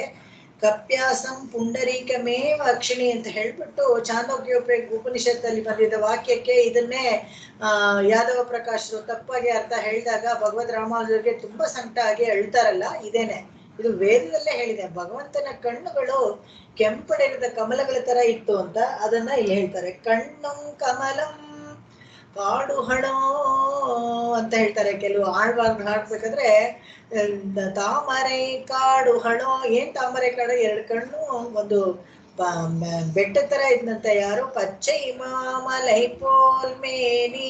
ಯಾರು? ಭಗವಂತನು. ತೊಂಡರಡಿಪಡಿ ಆಳ್ವಾರ್ ಹೇಳ್ತಾರೆ, ಒಂದು ದೊಡ್ಡ ಹಸಿರು ಬೆಟ್ಟ ತರ ಇದ್ನಂತೆ. ಅದರಲ್ಲಿ ತಾಮರೆ ಕಾಡುಗಳು. ತಾಮರೆ ಕಾಡುಗಳು ಅಂತ ಹೇಳಿದ್ರೆ ಎರಡು ಕಣ್ಣು, ಎರಡು ಒಳಗಿನ ಕೈ ಅದು ಕೆಂಪು, ಕಾಲುಗಳು ಅಂಗಾಲ ಅವನಿಗೆ ಅದು ಕೆಂಪು, ಹೊಕ್ಕಳಲ್ಲಿ ಒಂದು ನಾಭಿ ಕೆಂಪು, ಆಮೇಲೆ ಹೃದಯ ಕಮಲ ಅಲ್ಲಿ ಒಂದು ಲಕ್ಷ್ಮಿ ಕೂತಿದ್ದಾಳೆ ಅದು ಕೆಂಪು. ಈ ತರ ಎಲ್ಲ ತಾವರೆ ಹೂ ತರಾನೇ ಕೆಂಪಾಗಿ ತಾವರೆ ಹೂಗಳು ಇತ್ತಂತೆ. ಆತರ ಕಣ್ಣು ಕಮಲಂ ಕಮಲಮೇ ಕೈ ತಲಮು. ಕೈ ಕೂಡ ಅಷ್ಟೇ, ಅದು ಕಮಲದ ಹೂ ತರಾನೇ ಇತ್ತು ಅಂತ. ಮಣ್ಣಳಂದ ಪಾದಮುಂ ಅವಯೇ. ಪಾದ ಕಮಲ ಅಂತ ಯಾವಾಗ್ಲೂ ನಾವು ಹೇಳ್ತಾ ಇರ್ತೀವಿ. ಅದನ್ನ ಮಣ್ಣಳಂದ, ಯಾರು? ತ್ರಿವಿಕ್ರಮನಾಗಿ ವಾಮನ ಅವತಾರ ಮಾಡಿ ತ್ರಿವಿಕ್ರಮನಾಗಿ ಇಡೀ ಜಗತ್ತನ್ನ ಅಳ್ಕೊಂಡಲ್ಲ, ಆ ಪಾದ ಕೂಡ ಅದು ಕೂಡ ಕಮಲ ಅಂತೆ, ಅದು ಕೂಡ ಕೆಂಪಾಗಿತ್ತಂತೆ. ನಡಂದ ಕಾಲ್ಗಳ್ ನೊಂದವೋ. ನಡೆದ್ಬಿಟ್ಟು ಕಾಲೇನಾದ್ರೂ ನೋವಾಯ್ತೋ, ಕೆಂಪಾಗ್ಬಿಟ್ಟಿದೆಯಲ್ಲ ಅಂತ ತಿರುಮೈಶಿ ಆಳ್ವಾರು ಹಾಡ್ತಾರೆ. ಇದರಲ್ಲಿ ಬಂದಾಗ ಕುಂಭಕೋಣಂಗೆ ಬರ್ತಾರೆ, ಮಲ್ಕೊಂಡಿದ್ದಲ್ಲ ಭಗವಂತ, ಅವನನ್ನ ನೋಡಿ ಹಿಂಗೆ ಹೇಳ್ತಾರೆ, ನಡಂದ ಕಾಲ್ಗಳನ್ನೊಂದು ಕೆಂಪಗಾಗ್ಬಿಡಿತ್ತು ಅಂತ. ಮಲರ್ ಮಗಳ್ ಕೈ ಬರುಡ ಮಲರ್ ಪೋಂ ಶಿವಂದನ. ಮಲರ್ ಮಗಳಂದ್ರೆ ಲಕ್ಷ್ಮಿಯ ಕಾಲ್ಗೆ ಕಾಲು ಒತ್ತು ಕೊಡ್ತಾ ಇದ್ದಾಗ ಮಲರ್ ಪೋಂ ಶಿವಂದನ, ಕಮಲದ ಹೂ ತರ ಕೆಂಪಗಾಗ್ಬಿಡ್ತಂತೆ ಆ ಕಾಲುಗಳು. ಅಷ್ಟು ಕೋಮಲವಾದ ಕಾಲುಗಳು, ಅದು ಕೂಡ ಕೆಂಪಿಗೆ ಕಮಲ ತರ ಇತ್ತು. ಕರುಮಾಮುಹಿಲ್ ವಣ್ಣನ್ ಕಾರ್ಕಡಲ್ ನೀರ್ ವಣ್ಣನ್. ಇಲ್ಲಿ ಸ್ವಲ್ಪ ಕಾಂಟ್ರಾಸ್ಟ್ ತೋರಿಸ್ತಾರೆ. ಇವನು ಮೈ ಬಣ್ಣ ನೋಡಿದ್ರೆ ಕಪ್ಪಗೆ ಇತ್ತಂತೆ. ಕಾರ್ಕಡಲ್ ನೀರ್, ಆಳವಾದ ಸಮುದ್ರದ ನೀರಿದೆಯಲ್ಲ ಅದ್ರ ಬಣ್ಣದಲ್ಲಿ ಅಂತ. ಡಾರ್ಕ್ ಗ್ರೀನ್, ಟೀಲ್ ಅಂತಾರಲ್ಲ ಆ ತರ ಕಲರ್ ಇತ್ತು. ತಿರುಮಾಮಣಿ ವಣ್ಣಂತೇಶ್. ಅವನ ಮೈ ಬಣ್ಣ ಹೇಗಿತ್ತು ಅಂದ್ರೆ ಇದಕ್ಕೆಲ್ಲ ಕಾಂಟ್ರಾಸ್ಟ್ ಆಗಿತ್ತು. ತಿರುಮಾಮಣಿ ಅಂದ್ರೆ ಹೃದಯದಲ್ಲಿ ಲಕ್ಷ್ಮಿಯನ್ನ, ತೇಜೋಮಯವಾದ ಲಕ್ಷ್ಮಿಯನ್ನ ಕೂತ್ಕೊಂಡಿದ್ದಾಳಲ್ಲ, ಅವನ ಬಣ್ಣ ಹೇಗಿತ್ತು ಅಂದ್ರೆ ಅವನ ತೇಜಸ್ ಹೇಗಿತ್ತು ಅಂತ ಹೇಳಿದ್ರೆ ತುಂಬಾ ಪ್ರತ್ಯೇಕವಾಗಿ ಅದು ಡಿಫ್ರೆಂಟ್ ಆಗಿ ಹೊಳಿತಾ ಇತ್ತು ಅಂತ. ಕಪ್ಪು ಅಂತ ಕೂಡಲೇ ಅದು ಹೆಂಗಿತ್ತು ಅಂತ ಎಲ್ಲ ಬೇಜಾರ್ ಪಟ್ಕೊಳ್ಬಾರ್ದು. ಅದು ಆ ಕಲರೇ ಡಿಫ್ರೆಂಟ್ ಆಗಿ ಅದು ತೇಜೋಮಯವಾಗಿ ಮಣಿ ತರ ಹೊಳಿತಾ ಇತ್ತಂತೆ. ಈ ಕಣ್ಣಿನ ವಿಷಯಕ್ಕೆ ಬಂದಾಗ ನಾನು ಹೇಳಿದ್ರೆ ವೇದದಲ್ಲಿ ಹೇಳಿತ್ತು ಅಂತ ಅಷ್ಟೇ ಅಲ್ಲ, ಮೊದಲು ಚತುರ್ಮುಖ ಬ್ರಹ್ಮ ಭಗವಂತನ ನೋಡಿದಾಗ 5 ತಲೆಗಳಿಂದಾನು ಸ್ತೋತ್ರ ಮಾಡ್ತಾನೆ. ಜಿತಂತೆ ಪುಂಡರೀಕಾಕ್ಷ ನಮಸ್ತೆ ವಿಶ್ವಭಾವನ ಅಂತ ಹಾಡ್ತಾನೆ. ಅವಾಗ ಪುಂಡರೀಕಾಕ್ಷ, ಕಣ್ಣುಗಳು ತಾವರೆ ತರ ಇತ್ತು ಅಂತ. ಇದನ್ನೇ ನಾವು ನೋಡ್ತೀವಿ. ಮಾರ್ಕಂಡೇಯರು ಕೂಡ ಮಹಾಭಾರತದಲ್ಲಿ ವನವಾಸ ಮಾಡ್ತಾ ಇದ್ದ ಪಾಂಡವರಿಗೆ ಹೇಳ್ತಾನೆ, ಯಾರು ಅನ್ಕೊಂಬಿಟ್ಟೆ ನಿಮ್ಮ ಅತ್ತೆ ಮಗ, ಸಾಧಾರಣವಾಗಿ ನಿಮ್ಮ ಅತ್ತೆ ಮಗ ಅಂತ ಅನ್ಕೋಬೇಡಪ್ಪ, ಆ ಕಣ್ಣಿದೆಯಲ್ಲ ಆ ಕಣ್ಣು ನನಗೆ ಚೆನ್ನಾಗಿ ಗೊತ್ತು, ಪುಂಡರೀಕಾಕ್ಷ ಅವನೇನೆ ನಾನು ಪ್ರಳಯ ಎಲ್ಲ ಹೇಗಾಗತ್ತೆ ಅಂತ ನನಗೆ ತೋರಿಸಿದಾಗ ಅವನಿದ್ದ, ನನಗೆ ಚೆನ್ನಾಗಿ ಗೊತ್ತು, ಸಾಕ್ಷಾತ್ ಪರಬ್ರಹ್ಮ ಅವನು, ಬೇರೆ ಯಾರು ಅಲ್ಲ ಅಂತ ಹೇಳಿ ಆ ಕಣ್ಣಿದೆಯಲ್ಲ ಆ ಕಣ್ಣನ್ನ ಗುರುತು, ಪುಂಡರೀಕಾಕ್ಷನ್ನ ಗುರುತು ಹಿಡಿದು ಹೇಳ್ತಾರೆ. ಈ ಕಪ್ಪಿಗಿದ್ರು ಆ ತೇಜಸ್ಸು ತುಂಬಾ ಚೆನ್ನಾಗಿತ್ತು ಅಂತ. ಅದಕ್ಕೆ ನೋಡಿ ಯಾವಾಗ್ಲೂ ನಾವು ಕಪ್ಪು ವರ್ಜ, ಕಪ್ಪಿಷ್ಟ ಇಲ್ಲ ಅಂತೆಲ್ಲ ಹೇಳ್ಕೊಡ್ತೀವಿ. ಭಗವಂತನ ವಿಷಯಕ್ಕೆ ಯಾರು ಅದನ್ನ ಅಲ್ಲಗಳೆಯಲ್ಲ. ಯಾಕಂದ್ರೆ ತೇಜಸ್ಸು ಹೊಳೆಯುವಂತ ಬಣ್ಣನೇ ಬೇರೆ, ಅದು ತುಂಬಾ ಚೆನ್ನಾಗಿತ್ತು. ಆ ಬ್ಲ್ಯಾಕ್ ಇಸ್ ಕರುಪುತ ನೆನಕ್ಕೆ ಪಿಡಿಚ ಕಲರ್ ಅಂತ ಯಾವ್ದೋ ಅಂತ ಒಂದು ಹಾಡು ಬೇರೆ ಇದೆ. ಅದು ಯಾಕೆ ಅಂತ ಹೇಳಿದ್ರೆ ಆ ಬಣ್ಣ ಭಗವಂತನ ತೇಜಸ್ಸನ್ನು ಕೂಡ ತೋರಿಸುವಂಥದ್ದು. ಅದನ್ನ ಇಲ್ಲಿ ಹೊಗಳುತ್ತಾರೆ. ಆ ಕಾಂಟ್ರಾಸ್ಟು ದಿವ್ಯ ಮಂಗಳ ವಿಗ್ರಹಕ್ಕೆ ಮೀಸಲಾಗಿದ್ದು, ಅದು ಅಪ್ರಾಕೃತವಾದದ್ದು, ಅದನ್ನ ಹೇಳಿ ಬಣ್ಣಿಸಕ್ಕಾಗಲ್ಲ. ಬೇಕಾದ್ರೆ ನಾವು ನೋಡ್ತಾ ಇರೋ ಕಪ್ಪುಗಳೆಲ್ಲ ಚೆನ್ನಾಗಿಲ್ಲದೆ ಇರ್ಬೋದು, ನಾವು ಹಿಡಿಸದೇ ಇರ್ಬೋದು, ಆದ್ರೆ ಭಗವಂತ ನಮ್ಮ ಎದುರಿಗೆ ಬಂದು ನಿಂತ್ಕೊಂಡ ಅಂತ ಇಟ್ಕೊಳ್ಳಿ, ಆ ಕಪ್ಪು ಖಂಡಿತವಾಗ್ಲೂ ನಮ್ಗೆ ಇಷ್ಟ ಆಗತ್ತೆ. ಸಾಲಿಗ್ರಾಮ ಶಿಲೆನೂ ಅಷ್ಟೇನೆ ಜೆಟ್ ಬ್ಲ್ಯಾಕ್ ಆಗಿರುತ್ತೆ. ಅದು ಸಿಗ್ಬೇಕಾದ್ರೆ ಸ್ವಲ್ಪ ಬೂದು ಬಣ್ಣಕ್ಕಿದ್ರೆ ಕೂಡ ಆರಾಧನೆ ಮಾಡ್ತಾ ಮಾಡ್ತಾ ಎಂಥ ಶೈನಿಂಗ್, ತೇಜ್ ಹೇಗೆ ಬರುತ್ತೆ ಅಂತ ಹೇಳಿದ್ರೆ ಪಳ ಅಂತ ಹೊಳೆಯುತ್ತೆ. ಅದು ನೋಡಿದ ತಕ್ಷಣ ಆ ಮಣಿ ಆಕರ್ಷಣೆ ಆಗುತ್ತೆ. ಯಾಕೆ ಅಂತ ಹೇಳಿದ್ರೆ ಒಳಗಡೆ ಹಿರಣ್ಯಗರ್ಭ ಭಗವಂತ ಅದ್ರ ಒಳಗಡೆ ಇರೋದ್ರಿಂದ ಅದು ಆ ತೇಜಸ್ಸು ಬರುತ್ತೆ. ಅದಕ್ಕೆ ಸಾಲಿಗ್ರಾಮ ಮೂರ್ತಿಯವನು ಅದನ್ನು ಇಲ್ಲಿ ಹೇಳ್ತಾರೆ. ಮುಂದಿನ ಹಾಡುಗಳ ಹತ್ರ ಈ ಅವಯವಗಳನ್ನ ಹೊಗಳಿ ಇಲ್ಲಿ ಹಾಡಿದ್ದಾರೆ. ತೇಷುಂ ತಿರಲುಂ தேசும் திரளும் திருவும் உருவமும் திருவும் உருவமும் மாஷியில் குடிப்பிறப்பும் மத்தவையும். ಕುಡಿಪಿರಪ್ಪಮ್ಮ ಬುಡಿಪಿರಪ್ಪಮ್ಮ. ಕುಡಿಪಿರಪ್ಪಂ ಅಂದ್ರೆ ಅವನ ಹುಟ್ಟು, ಅವನ ಜನ್ಮ ಆಗತ್ತಲ್ಲ ಅದರದ್ದು ಫ್ಯಾಮಿಲಿ ಟ್ರೀ, DNA. மாசுயில் குடிப்பிறப்பும் மத்தவையும். மாசில் குடிப்பிறப்பும் மத்தவையும். ஏஷும் வலம் புரிந்தவான் சங்கம் கொண்டான். பேஷில் வலம் புரிந்தவான் சங்கம் கொண்டான். பேரோத நலம் புரிந்து சென்று. பேரோத நலம் புரிந்து சென்று. அடையும் நங்கு. அடையும் நங்கு. தேசும் திரளும் திருவும் உருவமும் மாசுயில் குடிப்பிறப்பும் மத்தவையும். பேசில் வலம் புரிந்த வான் சங்கம் கொண்டான். பேரோத நலம் புரிந்து சென்று அடையும் நங்கு. தேசும் திரளும் திருவமும் உருவமும் மாசில் குடிப்பிறப்பும் மற்றவையும். பேசம்பலம் புரிந்த வான் சங்கம் கொண்டான். பேர் ஓத நலம் புரிந்து சென்று அடையும் நங்கு. ದೇಶಂ ತಿರಲು ಅವನ ಭಗಗಳಿದೆಯಲ್ಲ, ಆ 6 ಭಗಗಳು ಜ್ಞಾನ, ಬಲ, ಐಶ್ವರ್ಯ, ವೀರ್ಯ, ಶಕ್ತಿ, ತೇಜಸ್. ಅದರಲ್ಲಿ ಈ ತೇಜಸ್ಸನ್ನು ಮೊದಲು ಹೇಳ್ತಾರೆ. ತೇಜಂ ತಿರಲಂ, ಅವನ ತೇಜಸ್ ಇದೆಯಲ್ಲ ಅದನ್ನ ನೋಡಿದ ಕೂಡಲೇ ಕೆಲವರೆಲ್ಲಾನು ಶತ್ರುತ್ವ ಹೋಗ್ಬಿಡುತ್ತಂತೆ. ಅಯ್ಯೋ ಎಂತ ರಾವಣನಿಗೆ ಹಾಗೆ ಅನ್ಸುತ್ತೆ. ಅವನ ಯುದ್ಧ ಭೂಮಿನಲ್ಲಿ ರಾಮನನ್ನ ನೋಡಿದ ಕೂಡಲೇ ಏನು ತೇಜಸ್ ಇವನಿಗೆ ಅಂತ, ಹೇಗಿದ್ದಾನೆ ಇವನು ಅಂತ. ಕಾಡಲ್ಲಿ 14 ವರ್ಷ ಏನು ರಾಜಂತರ ಯಾವುದೂ ಉಪಚಾರಗಳು ಇಲ್ದೇನೆ, ಅಕೃಷ್ಯ ಪಚ್ಯ ಯಾವುದನ್ನು ಬೇಯಿಸದೆ ಹಸಿದೆ ತಿನ್ಕೊಂಡು ಅಲ್ಲಿ ಬಂದು ಯಾವುದು ಕವಚಗಳು, ಇದು ಏನು ವಸ್ತ್ರಗಳು ಯಾವುದೂ ರೆಗ್ಯುಲರ್ ರಾಜರೆಲ್ಲ ಹಾಕೊಳ್ತಾರಲ್ಲ ಯುದ್ಧ ಭೂಮಿನಲ್ಲಿ, ಆ ಥರದ್ದೇನು ಇಲ್ಲದೆ ಇದ್ದಾಗ್ಲೂ ಅವನ ನೋಡಿದ ತಕ್ಷಣನೇ ಹಬ್ಬ ಎಂಥ ತೇಜಸ್ವಿ ಅಂತ ರಾವಣನೇ ಅವನಿಗೆ ಸುಸ್ತಾಗ್ಬಿಡ್ತಾನೆ ಅವನನ್ನು ನೋಡಿ. ಅಂಥ ಒಂದು ತೇಜಸ್ವಿ, ಸೆಲ್ಫ್ ಇಲ್ಯುಮಿನೇಟಿಂಗ್, ಯಾರು ಏನು ಹೊಗಳ್ಬೇಕಾಗಿಲ್ಲ. ಹೇಳಿ ಪರಾಕ್ ಹೇಳಿ ಸುತ್ತಲೂ ಒಂದು 4 ಜನ ನಿಂತ್ಕೊಂಡು ಪರಾಕ್ ಹೇಳ್ಬೇಕಾಗಿಲ್ಲ. ಅವನು ಬಂದ ನಿಂತ್ಕೊಂಡ್ರೆ ಆ ತೇಜಸ್ ಹಾಗೆ ಇರುತ್ತೆ. ಕೆಲವರಲ್ಲಿ ಅವರ ಅಂತ ಹೇಳ್ತಾರೆ. ಹೇಗೆ ಅಂತ ಹೇಳಿದ್ರೆ, ತುಂಬಾ ಗಾಯತ್ರಿಗಳನ್ನ ಜಪ ಮಾಡಿದವರು, ತುಂಬಾ ಅಗ್ನಿಹೋತಗಳನ್ನ ಮಾಡಿದವರು, ಯಜ್ಞಯಾಗಗಳನ್ನ ಮಾಡಿದವರು, ಬ್ರಹ್ಮಯಜ್ಞಗಳನ್ನ ಮಾಡಿದವರು, ಸದಾಕಾಲ ವೇದಗಳನ್ನ ಓದಿ ಪಠಿಸ್ತಾ ಇರೋರು, ಅವರು ನೋಡಿದ ತಕ್ಷಣ ಕೂಡಲೇ ಒಂದು ತೇಜಸ್ ಅವ್ರ ಮುಖದಲ್ಲಿ ಕಳೆಯಾಗಿರುತ್ತೆ. ಅವ್ರೇನು ಎಕ್ಸ್ಟ್ರಾ ಮೇಕಪ್ ಏನೋ ಹಾಕೊಳ್ಬೇಕಾಗಿಲ್ಲ, ಏನೂ ಇಲ್ಲ. ಅದು ಭಗವಂತನ ಒಂದು ಗುಣವಿಶೇಷ, ಅದು ಸಾನ್ನಿಧ್ಯ ಗೊತ್ತಾಗ್ಬಿಡುತ್ತೆ ಅದರಲ್ಲಿ, ಆ ತೇಜಸ್ಸಲ್ಲಿ. ಇಲ್ಲಿ ಭಗವಂತನ ಸಾಕ್ಷಾತ್ ಅವನೇ ಬೇಕಾದ್ರೆ ಹೇಳ್ಬೇಕಾ. ತೇಜಂ ತಿರಲು ಶಕ್ತಿ, ತೇಜಂ ಅಂದ್ರೆ ತೇಜಸ್ಸು, ಶಕ್ತಿ ಇದೆಯಲ್ಲ. ತಿರುವಂ ಉರುವಮಂ, ತಿರುವಂ ಅಂದ್ರೆ ಐಶ್ವರ್ಯಕ್ಕೆ ಏನ್ ಕಡಿಮೆ, ಅಲ್ಲೇ ಎದೆನಲ್ಲೇ ಕೂತ್ಕೊಂಡಿದ್ದಾಳಲ್ಲ ಲಕ್ಷ್ಮಿ, ಅದು ತಿರುವುಕ್ ತಿರುವಾಹಿಯ ಶೆಲ್ವತ್ ಕೊಂಡಾತೆಲ್ಲ ಬೇರೆ ಆಳ್ವಾರ್ಗಳು ಹಾಡ್ತಾರೆ. ತಿರುವುಕ್ಕುಂ ತಿರುವಾಹಿಯ ದೇವ, ಆ ಲಕ್ಷ್ಮಿಗೂ ಇವನೇನೆ ಐಶ್ವರ್ಯ ಕೊಡೋದು. ಅದಕ್ಕೆ ಯಾಕೆ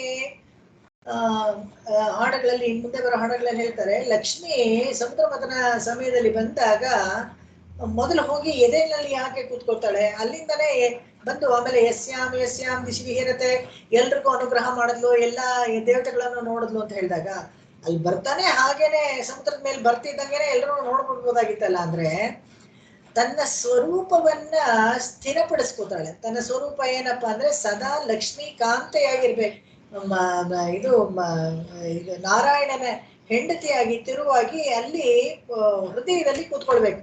ಇವಳ ಕಾಂತ ಯಾರು ಅನ್ನೋದು ಗೊತ್ತಾಗ್ಬೇಕು, ನಾನು ಯಾರ ಹೆಂಡತಿ ಅನ್ನೋದು ಗೊತ್ತಾಗ್ಬೇಕು ಅನ್ನೋದು ಹೋಗಿ ಅಲ್ಲಿ ಸ್ಥಿರವಾಗಿ ಕೂತ್ಕೊಂಡು ತನ್ನ ಸ್ವರೂಪ ಇದೆಯಲ್ಲ, ಅದನ್ನು ಅಷ್ಟೇ ಭಗವಂತನ ಸ್ವರೂಪವೇ ಅವಳಿಗೆ ಬರುತ್ತೆ. ಎಲ್ಲ ಭಗಗಳು ಅವಳಿಗೆ ಬರುತ್ತೆ. ಅದು ಬಂದ ನಂತರ ಎಲ್ಲರನ್ನ ನೋಡಿ ಅನುಗ್ರಹ ಮಾಡ್ತಾಳೆ. ಎಲ್ಲ ಕಳೆದೋಗಿದ್ದೆಲ್ಲ ದೇವೇಂದ್ರನಿಗೆ ಎಲ್ಲ ಮತ್ತೆ ಸಿಗುತ್ತೆ.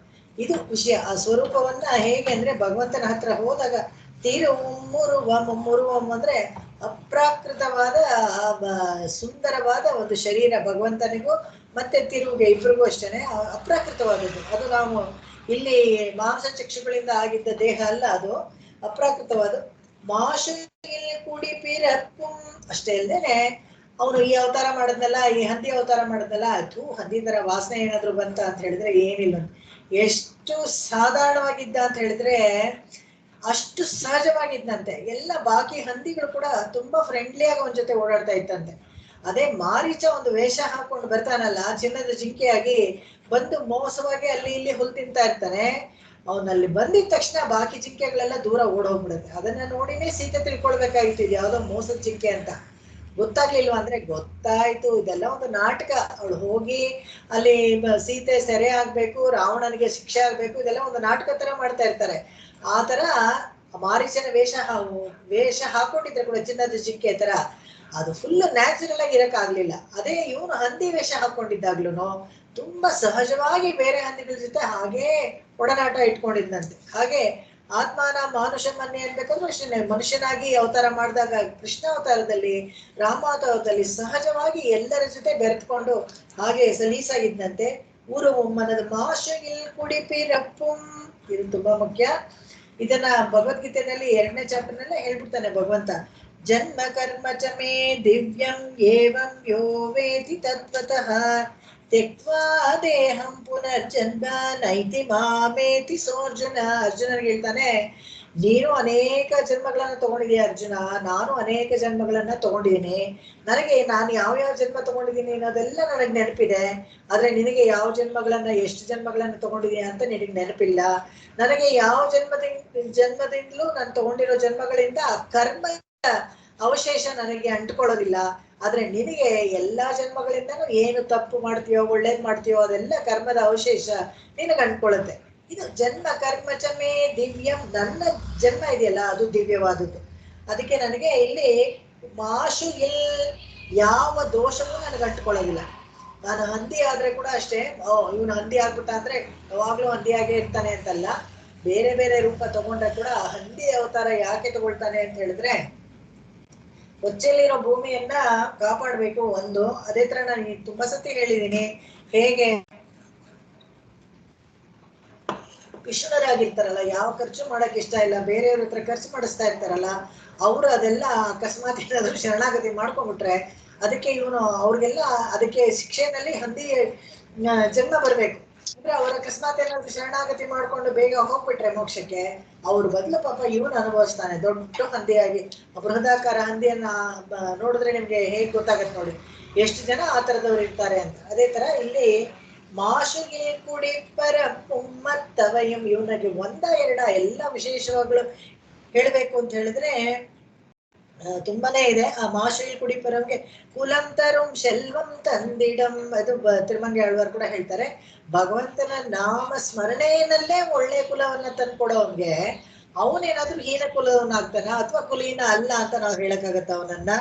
ಈ ನೋಡಿದ್ರೆ ಈ ಸಹವಾಸದಿಂದ ಯಾರ್ಯಾರೆಲ್ಲ ಒಳ್ಳೆಯವರಾದ್ರು, ಅವ್ರು ಯಾವುದೇ ಜನ ಇರ್ಲಿ, ವಿಭೀಷಣ ರಾಕ್ಷಸನಾಗಿದ್ದ, ಗುಹ ಮತ್ತೆ ಒಬ್ಬ ಬೇಡನಾಗಿದ್ದ, ಅನ್ಯ ಕುಲದವರು ಕೂಡ ಅವರಿಗೆ ಒಳ್ಳೆ ಗತಿ ಸಿಗತ್ತೆ. ಯಾಕೆಂತ ಹೇಳಿದ್ರೆ ಇವನ ಜೊತೆಲಿ ಮಾಶಗೆ ಕುಡಿಪಿರಪ್ಪು, ಇವನಿಗೆ ಯಾವ ದೋಷವನ್ನು ಅಂಟೋದಿಲ್ಲ, ಇವನ ಜೊತೆಗಿದ್ದವ್ರಿಗೆ ಒಳ್ಳೆ ಗತಿ ಸಿಗತ್ತೆ. ಅದನ್ನ ಹೇಳ್ತಾರೆ.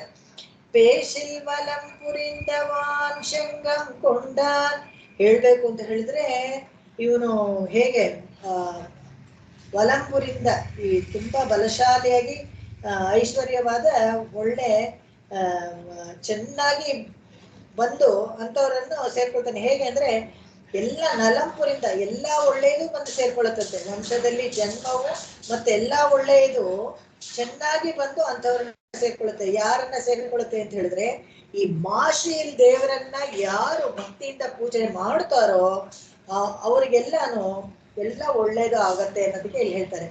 ಪೇ ನಲಂಪುರಿಂದ ಶೆಂಡ್ರಂ ಮಡೆயும் ನಂಗ, ಯಾರು ಈ ಭಗವಂತನ ವಲಂಪುರಿಂದ ಅಂತ ಹೇಳಿದ್ರೆ ಪಾಂಚಜನ್ಯ, ವಾನ್ ಶಂಗಂ ಕೊಂಡಾನ ಅಂತ ಹೇಳಿದ್ರೆ ಮಹಾಭಾರತ ಯುದ್ಧದಲ್ಲಿ ದೊಡ್ಡ ಘೋಷಣೆಯನ್ನ ಮಾಡಕ್ಕೆ ಪಾಂಚಜನ್ಯಂ ಹೃಷಿಕೇಶೋ ದೇವದತ್ತಂ ಧನಂಜಯ ಅವನು ಹೇಳ್ತಾನಲ್ಲ, ಸಘೋಷೋ ರಾಷ್ಟ್ರಾಣಿ ಹೃದಯಾನಿ ಪ್ರೇತಾರಯತ್ ನಭಶ್ಚ ಪೃಥಿವೀಂ ಚೈವ ತುಮುಲೋ ವ್ಯನುನಾದಯನ್. ಒಂದು ಶಂಖ ಊದಿ ಒಂದೇ ಒಂದು ಶಬ್ದದಿಂದ ರಾಕ್ಷಸರಿಗೆಲ್ಲ ಭಯ ಹುಟ್ಟಿಸ್ತಾನೆ, ದೇವತೆಗಳಿಗೆಲ್ಲ ಆನಂದ ಉಂಟಾಗುತ್ತೆ. ಒಂದೇ ಶಬ್ದ, ಆ ಶಬ್ದದಿಂದ ದೇವತೆಗಳಿಗೆ ಆನಂದ ಉಂಟು ಮಾಡ್ತಾನೆ. ಈಗ ಹಬ್ಬ ಸದ್ಯ ನಮ್ಮ ಶತ್ರು ಸಾಯೋ ಕಾಲ ಬಂತು ಅಂತ, ಅದೇ ತರ ರಾಕ್ಷಸರಿಗೆ ಹೆದರಿಕೆ, ಅಯ್ಯೋ ನಮ್ಮ ಸಾವಿನ ಸನ್ನಿಹಿತವಾಗ್ತಾ ಇದೆ, ನಾವಿನ್ನೇನು ನಮ್ದು ಆಯ್ತು ನಮ್ಮ ಕಾಲ ಅಂತ ಅವರಿಗೆಲ್ಲ ಹೆದರಿಕೆ ಆಗೋ ತರ ಅದನ್ನ ಇಟ್ಕೊಂಡವನು ಪೇರೋದ ಅವನ ನಾಮ, ಅಂಥವನ ನಾಮನ ಸ್ಮರಣೆ ಮಾಡಿದಾಗ ನಲಂಪುರಿಂದ ಶಂಡ್ರಂ ಮಡೆಯುಂ ಹಂಗ ಒಳ್ಳೇದೇ ಆಗತ್ತೆ. ಭಗವಂತ ನಾಮನ ಸ್ಮರಣೆಯನ್ನ ಮಾಡಿ ಜಪ ಮಾಡಿ ಯಾರಿಗಾದ್ರೂ ಕೆಟ್ಟದಾಗಿದೆ ಅಂತ ಎಲ್ಲಾದ್ರೂ ವರಲಾರ್ ಇದೆಯಾ? ವರಲಾರ್ ಅಂದ್ರೆ ಹಿಸ್ಟ್ರಿ ಇಲ್ಲವೇ? ಖಂಡಿತವಾಗ್ಲೂ ಇಲ್ಲ. ಯಾಕಂದ್ರೆ ಸೈಡ್ ಎಫೆಕ್ಟ್ಸ್ ಇಲ್ಲ. ಯಾವುದೋ ಒಂದು ತಪ್ಪಾಗಿ ಮಂತ್ರ ಹೇಳ್ಬಿಟ್ವಿ ವೇದದಲ್ಲಿ, ಅಪಸ್ವರದಲ್ಲಿ ಹೇಳ್ಬಿಟ್ವಿ ಅಂದ್ರೆ ಸೈಡ್ ಎಫೆಕ್ಟ್ಸ್ ಉಂಟು. ತಪ್ಪಾಗಿ ಯಾರೋ ಬಂದ್ಬಿಡ್ಬೋದು, ಯಾರೋ ದೇವತೆಗಳನ್ನ ಆಹ್ವಾನ ಮಾಡಬಹುದು, ಯಾರೋ ರಾಕ್ಷಸರನ್ನ ಆಹ್ವಾನ ಮಾಡ್ಬಿಡ್ಬೋದು. ಆದ್ರೆ ನಾಮ ಜಪ ಇದೆಯಲ್ಲ, ನಾಮ ಜಪದಲ್ಲಿ ಯಾರಿಗಾದ್ರೂ ಸೈಡ್ ಎಫೆಕ್ಟ್ಸ್, ತಪ್ಪಾಗಿ ಮಾಡಿದ್ವಿ, ಓವರ್ ಡೋಸೇಜ್ ಆಯ್ತು, ಅದಕ್ಕೆ ಈ ತರ ಆಯ್ತು ಅಂತ ಏನಾದ್ರೂ ಇದೆಯಾ? ಖಂಡಿತವಾಗ್ಲೂ ಇಲ್ಲ. ಜಾಸ್ತಿ ಹೇಳಿದಷ್ಟು ಲಾಭನೇ, ಒಂದು ಚೂರು ಹೇಳಿದ್ರು ಅದಕ್ಕೆ ಒಂದು ಫಲ ಉಂಟೆ ಉಂಟು. ಅಮೋಘ ಪುಂಡರೀಕಾಕ್ಷ ನಲಂಪುರಿಂದ ಶಂಡ್ರಡೆಯುಂ ನಂಗ. ಒಂದು ಅದನ್ನ ಒಳ್ಳೇದಾಗತ್ತೆ ಅಂತ ತಿಳಿದು ಗೊತ್ತಿದ್ದು ಹೇಳಿದ್ರು ಒಳ್ಳೇದಾಗತ್ತೆ, ಗೊತ್ತಿಲ್ಲದೆ ಹೇಳಿದ್ರು ಒಳ್ಳೇದಾಗತ್ತೆ. ಹೇಗೆ ಬೆಂಕಿ ಸುಡತ್ತೆ ಅಂತ ಮುಟ್ಟಿದ್ರು ಸುಡತ್ತೆ, ಸುಡತ್ತೆ ಅಂತ ಗೊತ್ತಿಲ್ಲದೆ ಒಂದು ಸಣ್ಣ ಮಗು ಹೋಗಿ ಮುಟ್ಟಿದ್ರು ಹೇಗೆ ಸುಡತ್ತೋ ಅದೇ ತರ ನಲಂಪುರಿಂದ ಇದರಿಂದ ನಮ್ಗೆ ಒಳ್ಳೇದಾಗತ್ತೆ ಅಂತ ತಿಳ್ಕೊಂಡು ನಾವು ಆ ನಾಮಸ್ಮರಣೆ ಮಾಡಿದ್ರು ಸರಿ, ಅಥವಾ 4 ಜನ ಹೇಳ್ತಾ ಇದ್ರಲ್ಲ ನಾವು ಹೇಳ್ಬಿಡೋಣ ಏನಾದ್ರೂ ಆಗ್ಲಿ ಅಂತ ಹೇಳಿದ್ರು ಸರಿ, ಅದರಿಂದ ಖಂಡಿತವಾಗ್ಲೂ ಒಳ್ಳೇದೇ ಆಗತ್ತೆ. ಕೆಟ್ಟದ್ದು ಮಾತ್ರ ಏನು ಆಗೋದಿಲ್ಲ. ಆ ನಾಮಸ್ಮರಣೆ ಅದನ್ನ ಹೇಳ್ತಾರೆ. ವಿಷ್ಣು ಪುರಾಣದಲ್ಲಿ ಒಂದು ವಿಚಾರವನ್ನ ಹೇಳ್ತಾರೆ. ಯಾರು ಏನಪ್ಪಾ ಅಂತ ಹೇಳಿದ್ರೆ, ಭಗವಂತನನ್ನ ನೆನೆಸದೇ ಇರೋರು ಒಂದು ಗಳಿಗೆ ಮಾತ್ರದಲ್ಲಿ, ಅಂದ್ರೆ ಒಂದು 45 ನಿಮಿಷಕ್ಕೆ ಒಂದ್ಸತ್ತಿನಾದ್ರೂ ಪರಬ್ರಹ್ಮನನ್ನ ಮನಸ್ಸಲ್ಲಿ ನೆನೆಸಲ್ಲ ಅಂತ ಹೇಳಿದ್ರೆ ಅವನು ಹುಟ್ಟಿನೂ ಏನು ಸಾರ್ಥಕ ಇಲ್ಲ ಅಂತ, ಏನು ಪ್ರಯೋಜನ ಇಲ್ಲ. ಅಂತ ಒಂದು ಜನ್ಮ ಪಡ್ಕೊಂಡ್ರೆ ಏನು, ಪಡ್ಕೊಳ್ದೇ ಇದ್ರೆ ಏನು ಅಂತ ಹೇಳ್ತಾರೆ. ಇಲ್ಲಿ ಶರೀರಾರೋಗ್ಯಂ ಐಶ್ವರ್ಯಂ ಹರಿಪಕ್ಷ ಕ್ಷಯಂ ಸುಖಂ ಇದನ್ನ ಹೇಳ್ತಾರೆ. ಭಗವಂತ ನಾಮ ಸ್ಮರಣೆ ಮಾಡೋದ್ರಿಂದ ಏನಪ್ಪ ಪ್ರಯೋಜನ ನಮ್ಗೆ ಅಂದ್ರೆ, ಶರೀರದಲ್ಲಿ ಆರೋಗ್ಯ, ಐಶ್ವರ್ಯ, ಹರಿಪಕ್ಷ ಕ್ಷಯಂ, ನಮ್ಮ ಶತ್ರು ಪಕ್ಷ ನಾಶ ಆಗತ್ತಂತೆ.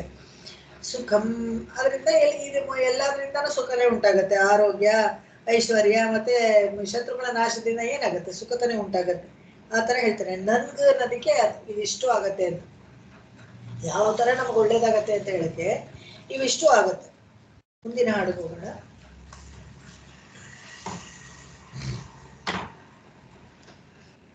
நன்கோதும் நால்வேதத்துள்ளான் நன்கோதும் நால்வேதத்துள்ளான் நரவு இரியும் நரவிரியும் பூங்கோதம் அருவி புனல் வண்ணன் பூங்கோதும் அருவி புனல் வண்ணன் செங்கோதம் பார்க்கடலான் செங்கோதப்பார்கடலான் ஆம்பனையின் மேலான் பாம்பனையின் மேலான் பயின்றுரைப்பார் நூல் கடலான் நுண்ணருவினான் பயின்றுரைப்பார் நூற்கடலான் நுண்ணிருவினான் நுண்ணருவினான் அறிவு ಅಂದ್ರೆ ಸೂಕ್ಷ್ಮವಾದ ಜ್ಞಾನ ಅಂತ. நுண் அறிவினான் நன்கோதும் நாள் வேதத்துள்ளான் நரவிரியும் பொங்கோதம் அருவி புனல் வண்ணன் செங்கோதம் பார்க்கடலான் பாம்பனையின் மேலான் பயின்றுரைப்பான் நூல் கடலான் நுண்ணருவினான். நன்கோதும் நால் வேதத்துள்ளார் நரிவரியும் பூங்கோதும் உருவி புனல் வண்ணன் செங்கோத பார்க்கடலான் பாம்பனையின் மேலான் பயின்றுரைப்பார் நூற்கடலான் நுண்ட அறிவினான். ಇವನು ಯಾರಪ್ಪ ಯಾರಪ್ಪ ಅಂತ ಹೇಳಿದ್ರೆ ನಮ್ಗೆ ಈ ತೇಜಸ್ಸಿಂದ ಇವನ ಐಶ್ವರ್ಯದಿಂದ ನಮಗೆ ಎಲ್ಲವನ್ನ ಕೊಡ್ತಾನಲ್ಲ, ಎಲ್ಲ ಸೌಖ್ಯವನ್ನ, ಶರೀರ ಆರೋಗ್ಯ, ಐಶ್ವರ್ಯ, ಹರಿಪಕ್ಷ ನಾಶ ಇವೆಲ್ಲ ಮಾಡ್ಕೊಡ್ತಾನಲ್ಲ. ಇವನು ಯಾರಪ್ಪ ಅಂತ ಹೇಳಿದ್ರೆ ನನ್ಗೋದು ನಾಲ್ವೇದ ತುಳ್ಳನು, ಯಾರೋ ಪರಿಚಯ ಇಲ್ಲ ಅಂತ ಅನ್ಕೋಬೇಡಿ. ನನ್ಗೋದಂ ಎಲ್ಲ 4 ವೇದಗಳನ್ನು ಪ್ರತಿಪಾದ್ಯನಾಗಿರುವಂತ ಭಗವಂತ. ಯಾವ್ದೋ ಒಂದು ವೇದ ಹೇಳ್ತು ಇನ್ನೊಂದು ವೇದ ಹೇಳಿಲ್ಲ ಅಂತಲ್ಲ, ಎಲ್ಲ ನನ್ಗೋದು 4 ವೇದ ತುಳ್ಳ, ಎಲ್ಲ 4 ವೇದಗಳು ಯಜುಸ್ಸಾಮ ಋಕ್ ಮತ್ತೆ ಅಥರ್ವಣ ವೇದಗಳಲ್ಲೂ ಕೂಡ ಪ್ರತಿಪಾದ್ಯನಾಗಿರುವವನು ಯಾರು ಅಂತ ಹೇಳಿದ್ರೆ ಪರಬ್ರಹ್ಮ ವಸ್ತು, ಎಲ್ಲದಕ್ಕೂ ಜೀವವಾಗಿರುವವನು ಯಾರಪ್ಪ, ಧರಿಸುವವನು, ಧಾರಕ ಕಾರಣನಾಗಿರೋನು, ಕಾರಣ ವಸ್ತು ಯಾರಪ್ಪ ಅಂತ ಹೇಳಿದ್ರೆ ಇವನೇನೆ ಭಗವಂತ, ಪ್ರತಿಪಾದ್ಯನಾದವನೇ. ಅದಕ್ಕೆ ಹೇಳ್ತಾರೆ ನರವಿರಿಯುಂ. ನರವು ಇರಿಯುಂ ಅಂತ ಹೇಳಿದ್ರೆ ಒಳ್ಳೆ ಜೇನ್ ತರ ಸ್ವೀಟ್ ಆಗಿದಾನಂತ. ಇವು 4 ವೇದದಲ್ಲಿ ಇವನೆಲ್ಲ ಟಫ್, ಇವನ ಹತ್ರ ಹೋಗಕ್ಕಾಗೋದಿಲ್ವಾ, ತುಂಬಾ ಕಷ್ಟನ ಅಂತ ಹೇಳಿದ್ರೆ ಏನಿಲ್ಲ, ಜೇನಿನಂತೆ ಸುಲಭವಾಗಿ ಸಿಹಿ ಕೊಡುವಂತನು. ಏಕೆ ಜೇನಿಗೆ ಹೋಲಿಸಿದ್ರು ಅಂತ ಹೇಳಿದ್ರೆ ಜಾಸ್ತಿ ಏನು ಕಷ್ಟ ಪಡ್ಬೇಕಲ್ಲ. ಜೇನನ್ನ ಒಂದು ಡ್ರಾಪ್ ಕೈನಲ್ಲಿ ಹಾಕೊಂಡು ಸುಮ್ಮನೆ ನೆಕ್ ಬಿಟ್ರೆ ಸಾಕು, ಅದ್ ನೀವು ಅಗಿಯೋದು ಬೇಡ, ಚೀಪೋದು ಬೇಡ, ಏನು ಬೇಡ, ತನ್ನಂತಾನೆ ಆ ಸಿಹಿ ನಿಮ್ ನಾಲ್ಗೆಗೆ ಬಂದ್ಬಿಡುತ್ತೆ. ಅದೇ ತರ ಭಗವಂತನ ನಾಮಗಳು ಹಾಗೇನೆ, ಭಗವಂತನು ಹಾಗೇನೆ. ನರವು ಹಿರಿಯಂ, ಜೇನ್ ತರ ಅವನು ತುಂಬಾ ಭೋಗ್ಯವಾಗಿದ್ದಾನಂತೆ. ಭೋಗ್ಯವಾಗಿರದೆ ಅಂತ ಹೇಳಕ್ಕೆ ತುಂಬಾ ಚೆನ್ನಾಗಿದ್ದಾನೆ, ನೋಡಕ್ಕೂ ಅಷ್ಟೇನೆ, ಅವನ ಅನುಭವಿಸಕ್ಕೂ ಅಷ್ಟೇನೆ, ಅವನ ಹೆಸರು ಹೇಳಕ್ಕೂ ಅಷ್ಟೇನೆ ಸುಂದರವಾಗಿದ್ದಾನೆ, ಕೇಳಿದ್ದೆಲ್ಲ ಕೊಡ್ತಾನೆ, ಇನ್ನೇನ್ ಬೇಕು ನಮ್ಗೆ, ಅದನ್ನ ಇಲ್ಲಿ ಹೇಳ್ತಾರೆ. ನರವಿರಿಯುಂ. ಇವನು ಯಾರಪ್ಪ ಅಂತ ಹೇಳಿದ್ರೆ ಪೊಂಗೋದವಣ್ಣನ್. ಪೊಂಗೋದ ಅಂತ ಹೇಳಿದ್ರೆ ಪೊಂಗು ಓದ, ಓದ ಅಂದ್ರೆ ಸಮುದ್ರ, ಪೊಂಗು ಅಂದ್ರೆ ದೊಡ್ಡ ದೊಡ್ಡ ಎಲೆಗಳು, ಅಲೆಗಳು ಮೇಲೆ ಮೇಲೆ ಎತ್ತರಕ್ಕೆ ಬರ್ತಾ ಇರತ್ತಂತೆ, ಅಂತ ಒಂದು ಸಮುದ್ರದ ಬಣ್ಣಕ್ಕಿದಾನಂತೆ ಇವನು.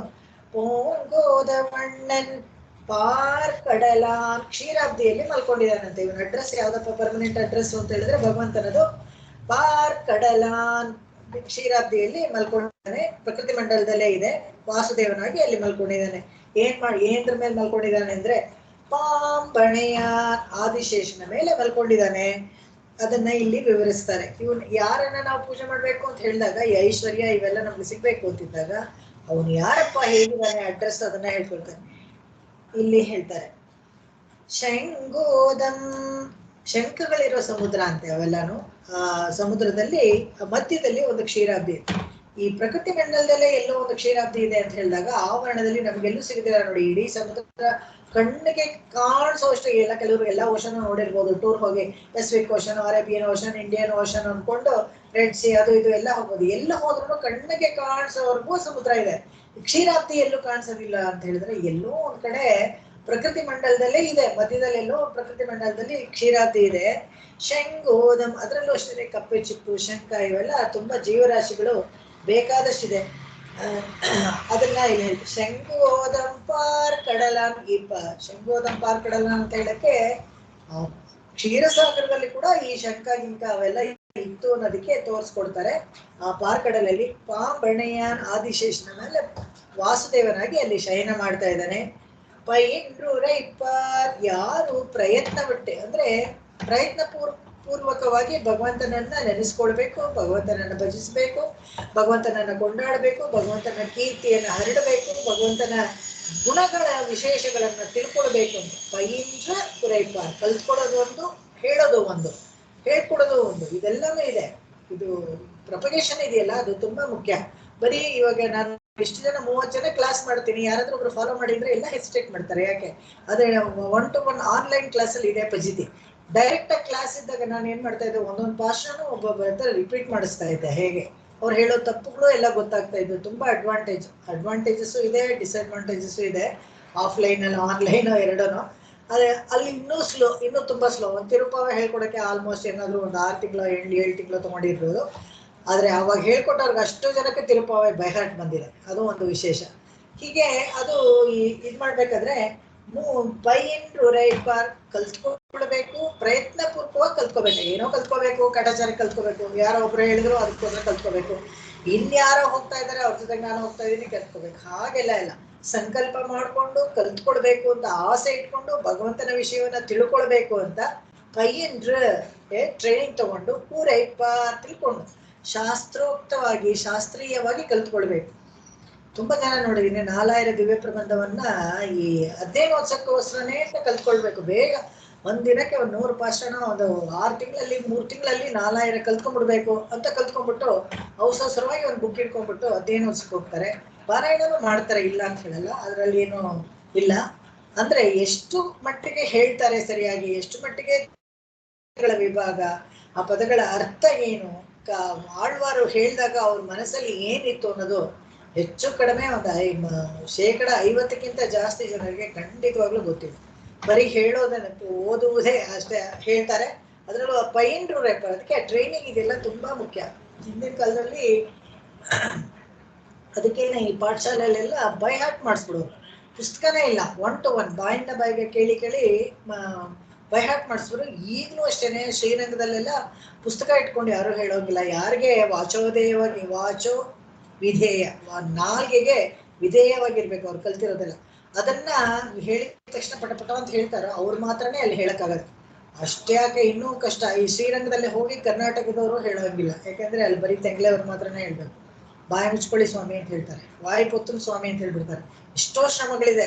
ಇದೆಲ್ಲ ಇರ್ಬೇಕಾದ್ರೆ ಕಲ್ತ್ಕೊಳ್ದೇನೆ ಹೇಳೋದು ಅನ್ನೋದು ಇನ್ನೂ ಶ್ರಮವಾದದ್ದು. ಅದಕ್ಕೆ ಪೈಂಡ್ರು ಸರಿಯಾಗಿ ಕಲ್ತ್ಕೊಳ್ಬೇಕು. ಒಂದು ಗುರುಮುಖೇನ ಅದೇ ನೋಡು, ಅದು ಪುಸ್ತಕ ಇಟ್ಕೊಂಡು ಆವರ್ತಿ ಮಾಡಿ ಪರಿಪಾಠ ಮಾಡಿ ಪೈಂಡ್ರು ಅದನ್ನ ಇಲ್ಲಿ ಹೇಳ್ತಾರೆ. ನೂಲ್ ಕಡಲಾನುಣ್ಣರುವಿನ, ನೂಲ್ ಕಡಲಾನ್ ಅಂತ ಹೇಳಿದ್ರೆ ಶಾಸ್ತ್ರಗಳೆಲ್ಲ ಇದೆಯಲ್ಲ, ಅದೇನು ಸಾಮಾನ್ಯ ಅಲ್ಲ, ಒಂದು ಸಾಗರ ತರ.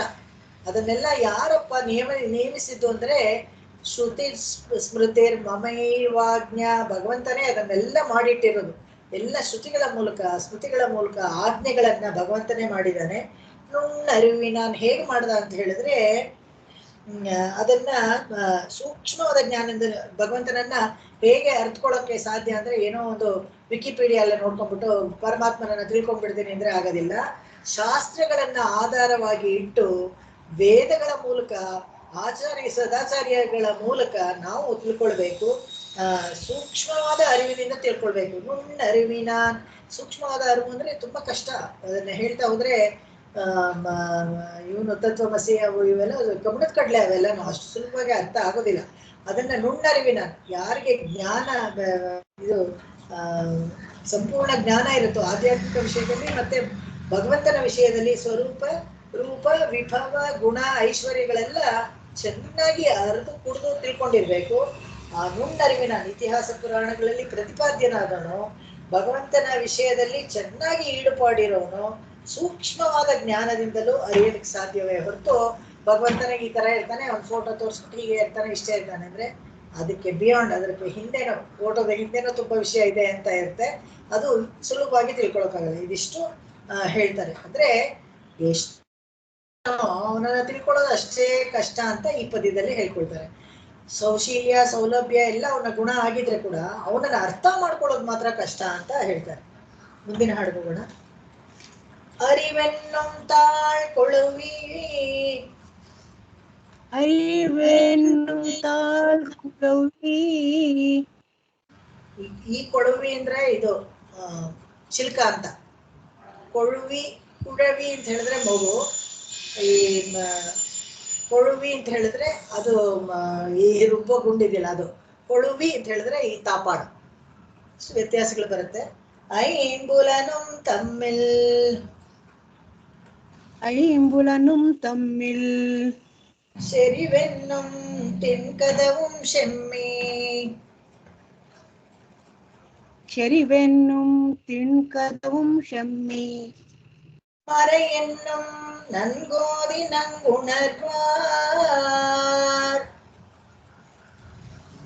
மறையென்றும் நன்கோதி நன்குணர்வார், காண்பரே காண்பரே நாள்தோறும் பைங்கோத வண்ணன் படி, நாடோறும் பைங்கோத வண்ணன் படி. ಈ ನಾಡೋರುಂ ಅನ್ನೋದು ವರ್ಡ್ ತಮಿಳ್ ಗ್ರಾಮರು. ನಾಳ್ದೋರುಂ ಅಂತ ಅಂದ್ರೆ ನಿತ್ಯವೂ ಅಂತ. ನಾಳ್ದೋರುಂ ಎವ್ರಿ ಡೇ, ನಿತ್ಯ ಪ್ರತಿನಿತ್ಯ ಅಂತ ಅರ್ಥ ಅದು.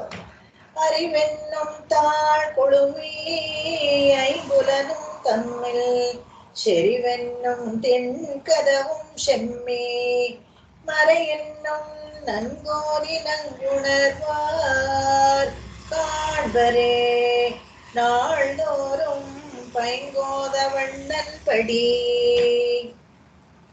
அறிவென்னும் தாள் கொழுவி ஐம்புலனும் தம்மில் செறிவென்னும் திண்கதவும் ஷம்மி மறையென்றும் நன்கோதி நன்குணர்வார் காண்பரே நாடோறும் பைங்கோத வண்ணன் ಪಡಿ. ಚೆನ್ನಾಗಿ ಹೇಳ್ತಾ ಇದ್ದೀರಾ ಶೆಲ್ವನಾಯ್ಕಿ. ಯಾವಾಗ್ಲೂ ಅಷ್ಟೇ, ಎಲ್ರು ಯಾರು ಸಂಕೋಚ ಪಟ್ಕೋಬೇಡಿ, ಅಯ್ಯೋ ನನ್ಗೆ ಬರಲ್ವೇನೋ, ತಪ್ಪು ಹೇಳ್ಬಿಡ್ತೀನೇನೋ. ಅದಕ್ಕೆ ಎಲ್ಲರಿಗೂ ಚೆನ್ನಾಗೇ ಬರುತ್ತೆ, ನೀವು ಪ್ರಯತ್ನ ಪಡ್ಬೇಕು. Really very nice, thank you Shelva. ಹೀಗೆ ಬರುತ್ತೆ ಎಲ್ರಿಗೂ, ಸಂಕೋಚವನ್ನ ಬಿಡ್ಬೇಕಷ್ಟೇ. ಯಾಕಂದ್ರೆ ನಾವು ಹೇಳ್ದೇನೆ ಹೋದ್ರೆ ನಾವು ಹೇಗ್ ಹೇಳ್ತಾ ಇದೀವಿ ಅಂತ ಯಾರಿಗೂ ಗೊತ್ತಾಗಲ್ಲ. ತಿದ್ಕೊಡ್ತಾರೆ, ಆಚಾರ್ಯ ಸ್ಥಾನದಲ್ಲಿರೋರು ತಿದ್ಕೊಡ್ತಾರೆ, ಎಲ್ಲ ಹೇಳ್ಬೋದು. ಚೆನ್ನಾಗಿ ಹೇಳ್ತಾ ಇದ್ದಾರೆ. ಅರಿವೆನ್ನು ಇದು ಭಗವಂತನನ್ನ ವೇದದ ಮೂಲಕ ತಿಳ್ಕೊಳಕ್ಕಾಗತ್ತೆ, ಶಾಸ್ತ್ರದ ಮೂಲಕನೇ ತಿಳ್ಕೊಳಕ್ಕಾಗತ್ತೆ ಅಂತೆಲ್ಲ ಗಟ್ಟಿಯಾಗಿ ಹೇಳಿದ್ರಲ್ಲ. ಇವಾಗ ಹೇಗೆ ಹಾಗಾದ್ರೆ ಮುಂದುವರಿಯೋದು? ಭಗವಂತ ಇಷ್ಟು ಕಬ್ಬಣದ ಕಡ್ಲೆ ಆದ್ರೆ ಹೇಗೆ ಹತ್ರ ಹೋಗೋದು ಅಂತ ಹೇಳಿದ್ರೆ, ಅದಕ್ಕೆ ಇನ್ನೂ ಒಂದು ಫಾರ್ಮುಲಾ ಹೇಳ್ತಾರೆ. ಅರಿವೆನ್ನುಂ ತಾಳ್ಕೊಳ್ಳುವಿ, ನಿಮ್ಮ ಬುದ್ಧಿವಂತಿಕೆಯಿಂದ ಒಂದು ಚಿಲಕ ಹಾಕ್ಬೇಕಂತ. ಯಾವ್ದಕ್ಕೆ ಚಿಲಕ ಹಾಕ್ಬೇಕು ಅಂತ ಹೇಳಿದ್ರೆ, ಐಂಬುಲನುಂ ತಮ್ಮೆಲ್, ನಮ್ಮಲ್ಲಿ ಪಂಚೇಂದ್ರಿಯಗಳು ಯಾವಾಗ್ಲೂ ಅರಿಷಡ್ ವರ್ಗಗಳು ಅಂತ ಹೇಳ್ತಾರೆ, ಅದು ಯಾವಾಗ್ಲೂ ಕಾಡ್ತಾ ಇರತ್ತಂತೆ. ನಮಗೆ ಏನಾದ್ರೂ ಒಂದು ಬೇರೆ ಕೆಲಸ ಮಾಡ್ಬೇಕು ಅಂತಿದ್ದಾಗ ಅವೆಲ್ಲ, ಅಯ್ಯೋ ಇವಾಗ ತುಂಬಾ ಹಸಿವಪ್ಪ, ತಲೆ ಎಲ್ಲ ತಿರುಗ್ತಾ ಇದೆ, ಏನು ಮಾಡಕ್ಕಾಗಲ್ಲ ಅಂತ ಹೊಟ್ಟೆ ಹೇಳುತ್ತಂತೆ. ಅಯ್ಯೋ ಬಾಯಾರಿಕೆ ಅಂತ ಹೇಳುತ್ತಂತೆ, ನನಗಾಗಲ್ಲ, ತುಂಬಾ ನಿದ್ದೆ ಬರ್ತಾ ಇದೆ ಅಂತ ಕೈ ಕಾಲು. ಐಂಬುಲನುಂ ತಮ್ಮಿಲ್, ನಮ್ಮಲ್ಲೇ ಇರುವಂತ ಈ ಪಂಚೇಂದ್ರಿಯಗಳಿದೆಯಲ್ಲ, ಇವುಗಳನ್ನೆಲ್ಲ ಅಡಗಿಸ್ಬೇಕು. ಮೊದಲು ತಾಪಳ ಹಾಕ್ಬೇಕು, ಆ ಕಡೆ ಹೋಗ್ಬೇಕು, ಈ ಕಡೆ ಹೋಗ್ಬೇಕು, ಇದೇ ಟೈಮಲ್ಲಿ ಇನ್ನೆಲ್ಲೋ ಹೋಗ್ಬೇಕು ಅಂತ ಇನ್ವಿಟೇಷನ್ಸ್ ಎಷ್ಟೊಂದು ಇನ್ವೈಟ್ ಬಂದೇ ಇರುತ್ತೆ. ಯಾರ ಮನೇಲಿ ನೋಡಿದ್ರು ಆ ಬಾಕ್ಸ್ ತುಂಬಾ ಇನ್ವೈಟ್ಸ್. ಇದನ್ನೆಲ್ಲ ಮೀರಿ ನಾವು ದೇವರಿಗೆ ಸಮಯ ಒದಗಿಸ್ಬೇಕು ಅಂದ್ರೆ ಅರಿವೆನ್ನು ತಾಳ್ಕೊಳ್ಳುವಿ ಐಂಬುಲನು ಮಡಕ್ಕಿ, ಅದ ಅಡಗಿಸ್ಬೇಕು. ಆಯ್ತು, ಪ್ರಯಾರಿಟೈಸ್ ಮಾಡ್ಕೊಳ್ಬೇಕು, ಅದನ್ನ ಇಲ್ಲಿ ಹೇಳ್ತಾರೆ. ಐಂಬುಲನು ತಮ್ಮೇಲೆ ಯಾವ್ದು ಮುಖ್ಯ ನಮಗೆ? ಯುಕ್ತಾಹಾರ ವಿಹಾರಸ್ಯ ಯುಕ್ತ ಚೇಷ್ಟಸ್ಯ ಕರ್ಮಸು, ನಮ್ಮ ಯೋಗ್ಯತೆಗೆ ತಕ್ಕಂಗೆ, ನಮ್ಮ ವಯಸ್ಸಿಗೆ ತಕ್ಕದಾಗಿ ಅದು ಎಷ್ಟು ಬೇಕೋ ಅಷ್ಟು ಮಾತ್ರ ಆಹಾರ ವಿಹಾರ ಚೇಷ್ಟೆಗಳು ಅಂತ ಹೇಳಿದ್ರೆ ಕೆಲಸಗಳು ಕರ್ಮಗಳು, ಅದನ್ನೆಲ್ಲ ಹಾಗೆ ಆರಿಸ್ಕೊಂಡು ಮಾಡ್ಬೇಕು. ಇದನ್ನ ಭಗವದ್ಗೀತೆನಲ್ಲಿ ಕೃಷ್ಣನೇ ಹೇಳ್ಬಿಟ್ಟಿದ್ದಾನೆ. ಅದನ್ನ ನೋಡಿ ಮಾಡ್ಕೊಳ್ಬೇಕು. ಆಯಾ ವಯಸ್ಸಿಗೆ ತಕ್ಕದಾಗಿ ನಾವು ಮಾಡ್ಕೊಂಡ್ರೆ ಐಂಬುಲನು ತಮ್ಮೇಲೆ, ಅವಾಗ ಈ ಪಂಚೇಂದ್ರಿಯಗಳನ್ನ ಅಡಗಿಸ್ಲೇಬೇಕಾಗತ್ತೆ. ಇಲ್ಲೇ ಹೋದ್ರೆ ಆಗೋದಿಲ್ಲ. ಯಾಕಂದ್ರೆ ಅದು ಯಾವಾಗ್ಲೂ ಬೇಕು ಬೇಕು ಅಂತ ಕೇಳ್ತಾನೆ ಇರುತ್ತೆ, ಒಂದು ದೊಡ್ಡ ಲಿಸ್ಟು. ಇದು ತಿನ್ಬೇಕು, ಅದು ತಿನ್ಬೇಕು, ಅಲ್ಲಿ ಹೋಗ್ಬೇಕು, ಇಲ್ಲಿ ಹೋಗ್ಬೇಕು ಅಂತ ಕೇಳ್ತಾನೆ ಇರುತ್ತೆ. ಅದಕ್ಕೆ ನೀವು ಸೊಪ್ಪು ಹಾಕ್ತಾ ಇದ್ರೆ ಇದಕ್ಕೆಲ್ಲ ಸಮಯ ಇರೋದಿಲ್ಲ. ಸೊ ಅದಕ್ಕೆ ನಾವು ಕೊಳುವಿ, ಆ ತಾಪಳ ಹಾಕ್ಬೇಕು. ಹೇಗೆ ಅಂದ್ರೆ ಶರಿವೆಣ್ಣು ತಿಂಕದವು ಶೆವ್ವಿ, ಅದು ಹೇಳ್ತಾರೆ. ಅರಿವು ಅಂದ್ರೆ ಜ್ಞಾನದಿಂದ, ನಮಗೆ ತಿಳಿದಿರೋ ಜ್ಞಾನದಿಂದ ಅದನ್ನ ಪಂಚೇಂದ್ರಿಯಗಳನ್ನ ಅಡಗಿಸ್ಬೇಕು. ಶೆರಿವು ಅಂತ ಹೇಳಿದಾಗ ಅಲ್ಲಿ ಇದು ಬರುತ್ತೆ. ಹೇಗೆ ಅಂದ್ರೆ ಈ ಅಡಗಿಸಿಡಕ್ಕೆ ಅಂತ ಹೇಳ್ಬೇಕಾದ್ರೆ ದೃಢವಾದ ಬಾಗಿಲನ್ನು ಮುಚ್ಚಬೇಕಂತ. ಶೆರಿವು ಗಟ್ಟಿಯಾಗಿ ಮುಚ್ಚಿಬಿಡ್ಬೇಕು, ಮತ್ತೆ ಅದು ಹೊರಗಡೆ ಬರಬಾರ್ದು. ಈ ನಮ್ಗೆಲ್ಲ ಸ್ಕೂಲಲ್ಲಿ ಇರ್ಬೇಕಾದ್ರೆ ಒಂದು ಪಂಡೋರಾ ಬಾಕ್ಸ್ ಅಂತ ಒಂದು ಸ್ಟೋರಿ. ಎಲ್ಲ ಯಾವುದೋ ಒಂದ್ ಮನೆಗೆ ಹೋದಾಗ ಹೇಳ್ತಾರಂತೆ, ಈ ಎಲ್ಲ ಎಲ್ಲಿ ಬೇಕಾದ್ರೆ ಎಲ್ಲ ಆಟ ಆಡ್ಕೊಳ್ಳಿ, ಈ ಬಾಕ್ಸ್ ಮಾತ್ರ ತೆಗಿಬಾರ್ದು, ಬಾಕ್ಸ್ ತೆಗೆದ್ರೆ ನಿಮ್ಗೆ ಪ್ರಾಬ್ಲಮ್ ಆಗತ್ತೆ ಅಂತ.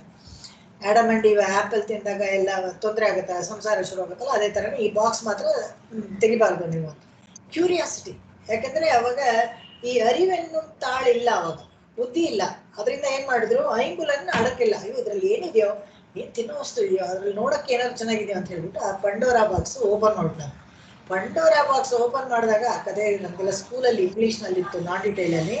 ಪಂಡೋರಾ ಬಾಕ್ಸ್ ಓಪನ್ ಮಾಡಿದಾಗ ಏನಿತ್ತು ಅಂದ್ರೆ ಅನೇಕ ಕಾಯಿಲೆಗಳು, ಜಡ್ಡುಗಳು, ವಾಸಿಯಾಗದೇ ಇರುವಂತ ರೋಗಗಳು, ಕೋಪ, ಕ್ರೋಧ, ಮೋಹ, ಮದ, ಈರ್ಷೆ, ಇದೆಲ್ಲ ಹೊರಗಡೆ ಬಂತಂತೆ. ಇದೆಲ್ಲ ಬಂದು ಎಲ್ಲ ಜಗತ್ತನ್ನ ಆವರಿಸ್ಕೊಂಡ್ಬಿಡ್ತು. ಅದಕ್ಕೆ ಇಷ್ಟೊಂದು ತೊಂದರೆ, ಎಲ್ಲ ಕಷ್ಟ. ಕೊನೆಯಲ್ಲಿ ಏನಪ್ಪ ಇದು ಹೀಗೆ ತೆಗಿಬಿಟ್ನಲ್ಲ, ನೀನು ತೆಗಿಬೇಡ ಅಂತ ಹೇಳಿದ್ನಲ್ಲ, ಯಾಕೆ ತೆಗೆದೆ ಅಂತ. ಆಮೇಲೆ ಲಾಸ್ಟ್ ಅಲ್ಲಿ ಒಬ್ಳು ಏಂಜಲ್ ಬರ್ತಾಳಂತೆ. ಏನಪ್ಪಾ ಅಂದ್ರೆ ಲೇಡಿ ಆಫ್ ಹೋಪ್. ಇದಿಷ್ಟ್ರ ಮಧ್ಯೆ ಒಂದು ಹೋಪ್, ಯಾಕಂದ್ರೆ ಆಶ್ವಾಸನೆ ಒಳ್ಳೇದ ಆಗ್ಬೋದು ಅಂತ. ಆತರ ಅದೊಂದು ಕತೆ. ಅದೇ ತರ ಈ ನಾವು ಬಾಗ್ಲು ಗಟ್ಟಿಯಾಗಿ ಶರಿವೆನ್ನು ತಿಂಕದವು ಶವಿ ಗಟ್ಟಿಯಾಗಿ ಹಾಕದೆ ಹೋದ್ರೆ ಮತ್ತೆ ಅವೆಲ್ಲ ಹೊರಗಡೆ ಬರುತ್ತೆ. ಕಾಯ್ತಾ ಇರತ್ತಂತೆ ಯಾವಾಗ ಬಂದು ಇವ್ರಿಗೆ ಕಾಟ ಕೊಡ್ಲಿ ಅಂತ ಈ ಐಂಬುಲನ್ಗಳು, ಅರಿಷಡ್ ವರ್ಗಗಳು ಅದಕ್ಕೆ ಭದ್ರಪಡಿಸ್ಬೇಕು, ಆ ಬಾಗ್ಲನ್ನ ಹಾಕಿ ಭದ್ರಪಡಿಸ್ಬೇಕು. ಮರೆಯನ್ನು ನನ್ಗೋದಿ ನಂಗುಣರ್ವಾರ್. ವೇದಗಳ ಮೂಲಕ ಯಾರು ಚೆನ್ನಾಗಿ ಓದಿ ಭಗವಂತನ ತಿಳ್ಕೊಳ್ತಾರೋ, ನನ್ಗೂ ಓದಿ ಅಂತ ಹೇಳಿದಾಗ ಉಪನಿಷತ್ ಸಾರ ಎಲ್ಲ ತಿಳ್ಕೊಳ್ತಾರೋ ಅವ್ರಿಗೆ ಕಾಣ್ಬರೆ, ಅವ್ರಿಗೆ ಮಾತ್ರ ಅರ್ಥ ಆಗುತ್ತೆ. ನಾಳ್ದೋರಂ ಪೈಂಕೋದ ವಣ್ಣನ್ ಪಡಿ. ಭಗವಂತನ ರೀತಿ ರಿವಾಜ್ ಅಂತ ನಾವೇನ್ ಹೇಳ್ತೀವಿ, ಭಗವಂತನ ಹೇಗೆ ಅವನ ರೂಪ ವಿಭವ ಐಶ್ವರ್ಯಗಳೆಲ್ಲ ಅರ್ಥ ಆಗ್ಬೇಕಾದ್ರೆ ಈ ವೇದಗಳ ಮೂಲಕ ಮಾತ್ರನೇ ಸಾಧ್ಯ. ಈ ಪೈಂಗೋದವಣ್ಣ ಅಂದ್ರೆ ಸುಂದರವಾದ ಸಮುದ್ರ ಬಣ್ಣಕ್ಕೆ ಇದಾನಲ್ಲ ಭಗವಂತ, ನೀಲಿ ದೇಹ ಕಾಂತಿ ಉಳ್ಳವನು. ಅವನ ಪಡಿ ಅಂದ್ರೆ ಅವನ ಪ್ರಕಾರ, ಅವನು ಏನು, ಅವನ ದೈನಂದಿಕ ಚಟುವಟಿಕೆ ಏನು, ಅವನ ಸ್ವಭಾವ ಏನು, ಅವ್ನಿಗೆ ಯಾರ ಮೇಲೆ ಕೋಪ ಬರುತ್ತೆ, ಯಾರ ಮೇಲೆ ಅನುಗ್ರಹ ಆಗುತ್ತೆ, ಇವೆಲ್ಲ ತಿಳ್ಕೊಂಡಾನೆ ನಾವು ಅವನ ಹತ್ರ ಹೋಗಬೇಕಾಗತ್ತೆ. ಅವನನ್ನ ತಿಳ್ಕೊಳ್ಬೇಕು ಅಂತ ಇದ್ದಾಗ ಈ ಬೇರೆ ಯಾವುದು ಮಾರ್ಗ ಇಲ್ಲ. ಈ ವೇದಗಳನ್ನ ಚೆನ್ನಾಗಿ ಧ್ಯಾನ ಮಾಡ್ತಾರಲ್ಲ, ತಿಳ್ಕೊಂಡು ಈ ದೃಢವಾದ ಬಾಗಿಲನ್ನ ಮುಚ್ಚಿ ಭಗವಂತನ ಗುಣ ವಿಶೇಷಗಳನ್ನ ವೇದದ ಮೂಲಕ ಕೊಂಡ್ಕೊಂಡಿರ್ತಾರಲ್ಲ ಆಚಾರ್ಯರು, ಅವರ ಮೂಲಕ ತಿಳ್ಕೊಂಡು ಧ್ಯಾನ ಮಾಡ್ಬೇಕಂತೆ. ನನಗೆ ನನ್ಗು ನರ್ವಾರ್ ನಾಳ್ದೋರು. ಒಂದು ವಿಷಯ ಗೊತ್ತಾಯ್ತು, ಸ್ವಲ್ಪ ಅರ್ಥ ಆಯ್ತು, ಪ್ರಹ್ಲಾದ ಹೇಳಿದ್ದ, ಅದಕ್ಕೆ ನಂಗೆ ಚೆನ್ನಾಗಿ ಗೊತ್ತಾಯ್ತು ಅಂತ ಹೇಳ್ಬಿಟ್ಟು ಒಂದ್ ದಿವಸಕ್ಕೆ ಮಾತ್ರ ಬಿಟ್ಬಿಡ್ಬಾರ್ದು. ನಾಳ್ದೋರಂ ದಿನ ಭಗವಂತನ ಧ್ಯಾನ ಮಾಡ್ಬೇಕು. ಅನಸ್ಯೂತವಾಗಿ ತೈಲ ಧಾರಾವತಿ ಅಂತ ಹೇಳ್ತಾರಲ್ಲ, ಹಾಗೆ ಎಣ್ಣೆ ಧಾರೆ ತರ ನಮ್ಮ ಭಕ್ತಿನೂ ಇರಬೇಕು, ಧ್ಯಾನ ಮಾಡೋವಾಗ್ಲೂ ಹಾಗೆ ಇರ್ಬೇಕು. ಹಾಗೆ ಮಾಡಿದಾಗ ಕಾಣ್ಬರ್, ಅವ್ರಿಗೆ ಮಾತ್ರನೇ ಸಿಗ್ತಾರೆ, ಕಾಣ್ತಾರೆ, ಅವರು ಭಗವಂತನನ್ನ ಅನುಭವಿಸ್ತಾರೆ ಅಂತ ಹೇಳ್ತಾರೆ. ಟೈಮ್ ಆಗೋಯ್ತು ಅನ್ಸುತ್ತೆ. ಓಕೆ, ಇಲ್ಲಿ ನಿಲ್ಸ್ಕೊಳ್ತೀನಿ. ಮುಂದಿನದ ನೆಕ್ಸ್ಟ್ ಕ್ಲಾಸಲ್ಲಿ ನೋಡೋಣ. ತುಂಬಾ ಚೆನ್ನಾಗಿದೆ ಇದು. ಪಡಿಪಡಿಯಾಗಿ ಸ್ಟೆಪ್ ಬೈ ಸ್ಟೆಪ್ ಭಗವಂತನಲ್ಲಿ ಹೇಗೆ ಭಕ್ತಿ ಮಾಡಬೇಕು, ಹೇಗೆ ನಮ್ಮ ಮನಸ್ಸನ್ನ ಸ್ಥಿರವಾಗಿ ಭಗವಂತನಲ್ಲಿ ನೆಲೆಸ್ಬೇಕು ಅನ್ನೋದನ್ನ ತೋರಿಸ್ಕೊಡ್ತಾರೆ. ಅದನ್ನ ಇವ್ರಿಗೇನು ಕಷ್ಟ ಇಲ್ಲ, ಆಳ್ವಾರು ನೇರವಾಗಿ ಭಗವಂತನೇ ನೋಡ್ಬಿಟ್ರು, ಸಾಕ್ಷಾತ್ಕಾರ ಎಲ್ಲ ಆಯ್ತು. ಆದ್ರೆ ತಾವು ಕೂಡ ನಮ್ಮ ತರನೇ ಅನ್ಕೊಂಡು ನಮಗೆ ಹೇಗಿರ್ಬೋದು, ನಮಗೆ ಹೇಗೆ ಕಷ್ಟ ಆಗ್ಬೋದು ಭಗವಂತನನ್ನ ಸಮೀಪಿಸಕ್ಕೆ, ಅವನನ್ನ ಪಡೆಯೋಕೆ ಹೇಗೆ ಕಷ್ಟ ಆಗ್ಬೋದು ಅಂತ ಅನ್ಕೊಂಡು ಈ ತರ ಎಲ್ಲ ಪದ್ಯಗಳ ಮೂಲಕ ಬರ್ದಿಟ್ಟಿದ್ದಾರೆ. ಗೊತ್ತಿಲ್ಲ ಅವ್ನು ಹೇಗಿದಾನೋ, ಅವ್ನು ನೋಡಕ್ ಹೆಂಗಿದಾನೋ, ಹೇಗೆ ಅರ್ಥ ಮಾಡ್ಕೊಳ್ಬೇಕು, ನಾವು ಹೇಗೆ ಅವನ ಹತ್ರ ಹೋಗ್ಬೇಕು ಅಂತ ಸಂದೇಹಗಳನ್ನೆಲ್ಲ ಬರುತ್ತಲ್ಲ, ಆ ಸಂದೇಹಕ್ಕೆಲ್ಲ ಇವ್ರ ಪದ್ಯದಲ್ಲಿ ವಿಶದವಾಗಿ ಎಲ್ಲ ಬರ್ದಿಟ್ಟಿದ್ದಾರೆ. ಈ ತರ ಇರ್ತಾನೆ, ಹೀಗೆ ಹೋಗ್ಬೇಕು, ಹೀಗೆ ಭಕ್ತಿ ಮಾಡ್ಬೇಕು ಅಂತ ತೋರಿಸ್ಕೊಡ್ತಾರೆ. ಇವ್ರನ್ನೆಲ್ಲ ದಾರ್ಶನಿಕರು ಅಂತ ಹೇಳೋದು. ಆಳ್ವಾರ್ಗಳು ಆಚಾರ್ಯಗಳೆಲ್ಲ ದಾರ್ಶನಿಕರು, ದಾರಿ ತೋರಿಸೋರು, ನಮ್ಗೆ ಗೈಡ್, ಫಿಲಾಸಫರ್ಸ್ ಅಂತ ಹೇಳಿದ್ವಿ, ಅದ್ರ ಗೈಡ್ ಮಾಡ್ತಾರೆ. ಭಗವಂತನ ಹತ್ರ ನೆರಂಗ ಅಂದ್ರೆ ಹತ್ರಕ್ಕೆ ಹೋಗೋಕೆ ಏನ್ ಮಾರ್ಗ ಅನ್ನೋದನ್ನ ತೋರಿಸ್ಕೊಡ್ತಾರೆ. ಪೇಯಾಳ್ವಾರ್ ತಿರುವಡಿಗಳೇ ಶರಣಂ. ಆಕಾಶಾತ್ ಪತಿತಂತೋಯಂ ಯಥಾ ಗಚ್ಚತಿ ಸಾಗರಂ. ಸರ್ವದೇವ ನಮಸ್ಕಾರಃ ಕೇಶವಂ ಪ್ರತಿ ಗಚ್ಚತಿ, ಕೇಶವಂ ಪ್ರತಿ ಗಚ್ಚತಿ, ಕೇಶವಂ ಪ್ರತಿ ಗಚ್ಚತಿ. ಓಂ ಶಾಂತಿ ಶಾಂತಿ ಶಾಂತಿ. ಕಾಯೇನ ವಾಚಾ ಮನಸೇಂದ್ರಿಯೈರ್ವಾ ಬುದ್ಧ್ಯಾತ್ಮನಾ ವಾ ಪ್ರಕೃತೆ ಸ್ವಭಾವಾತ್ ಕರೋಮಿ ಯದ್ಯತ್ ಸಕಲಂ ಪರಸ್ಮೈ ನಾರಾಯಣಾಯೇತಿ ಸಮರ್ಪಯಾಮಿ. Thank you. Thank you.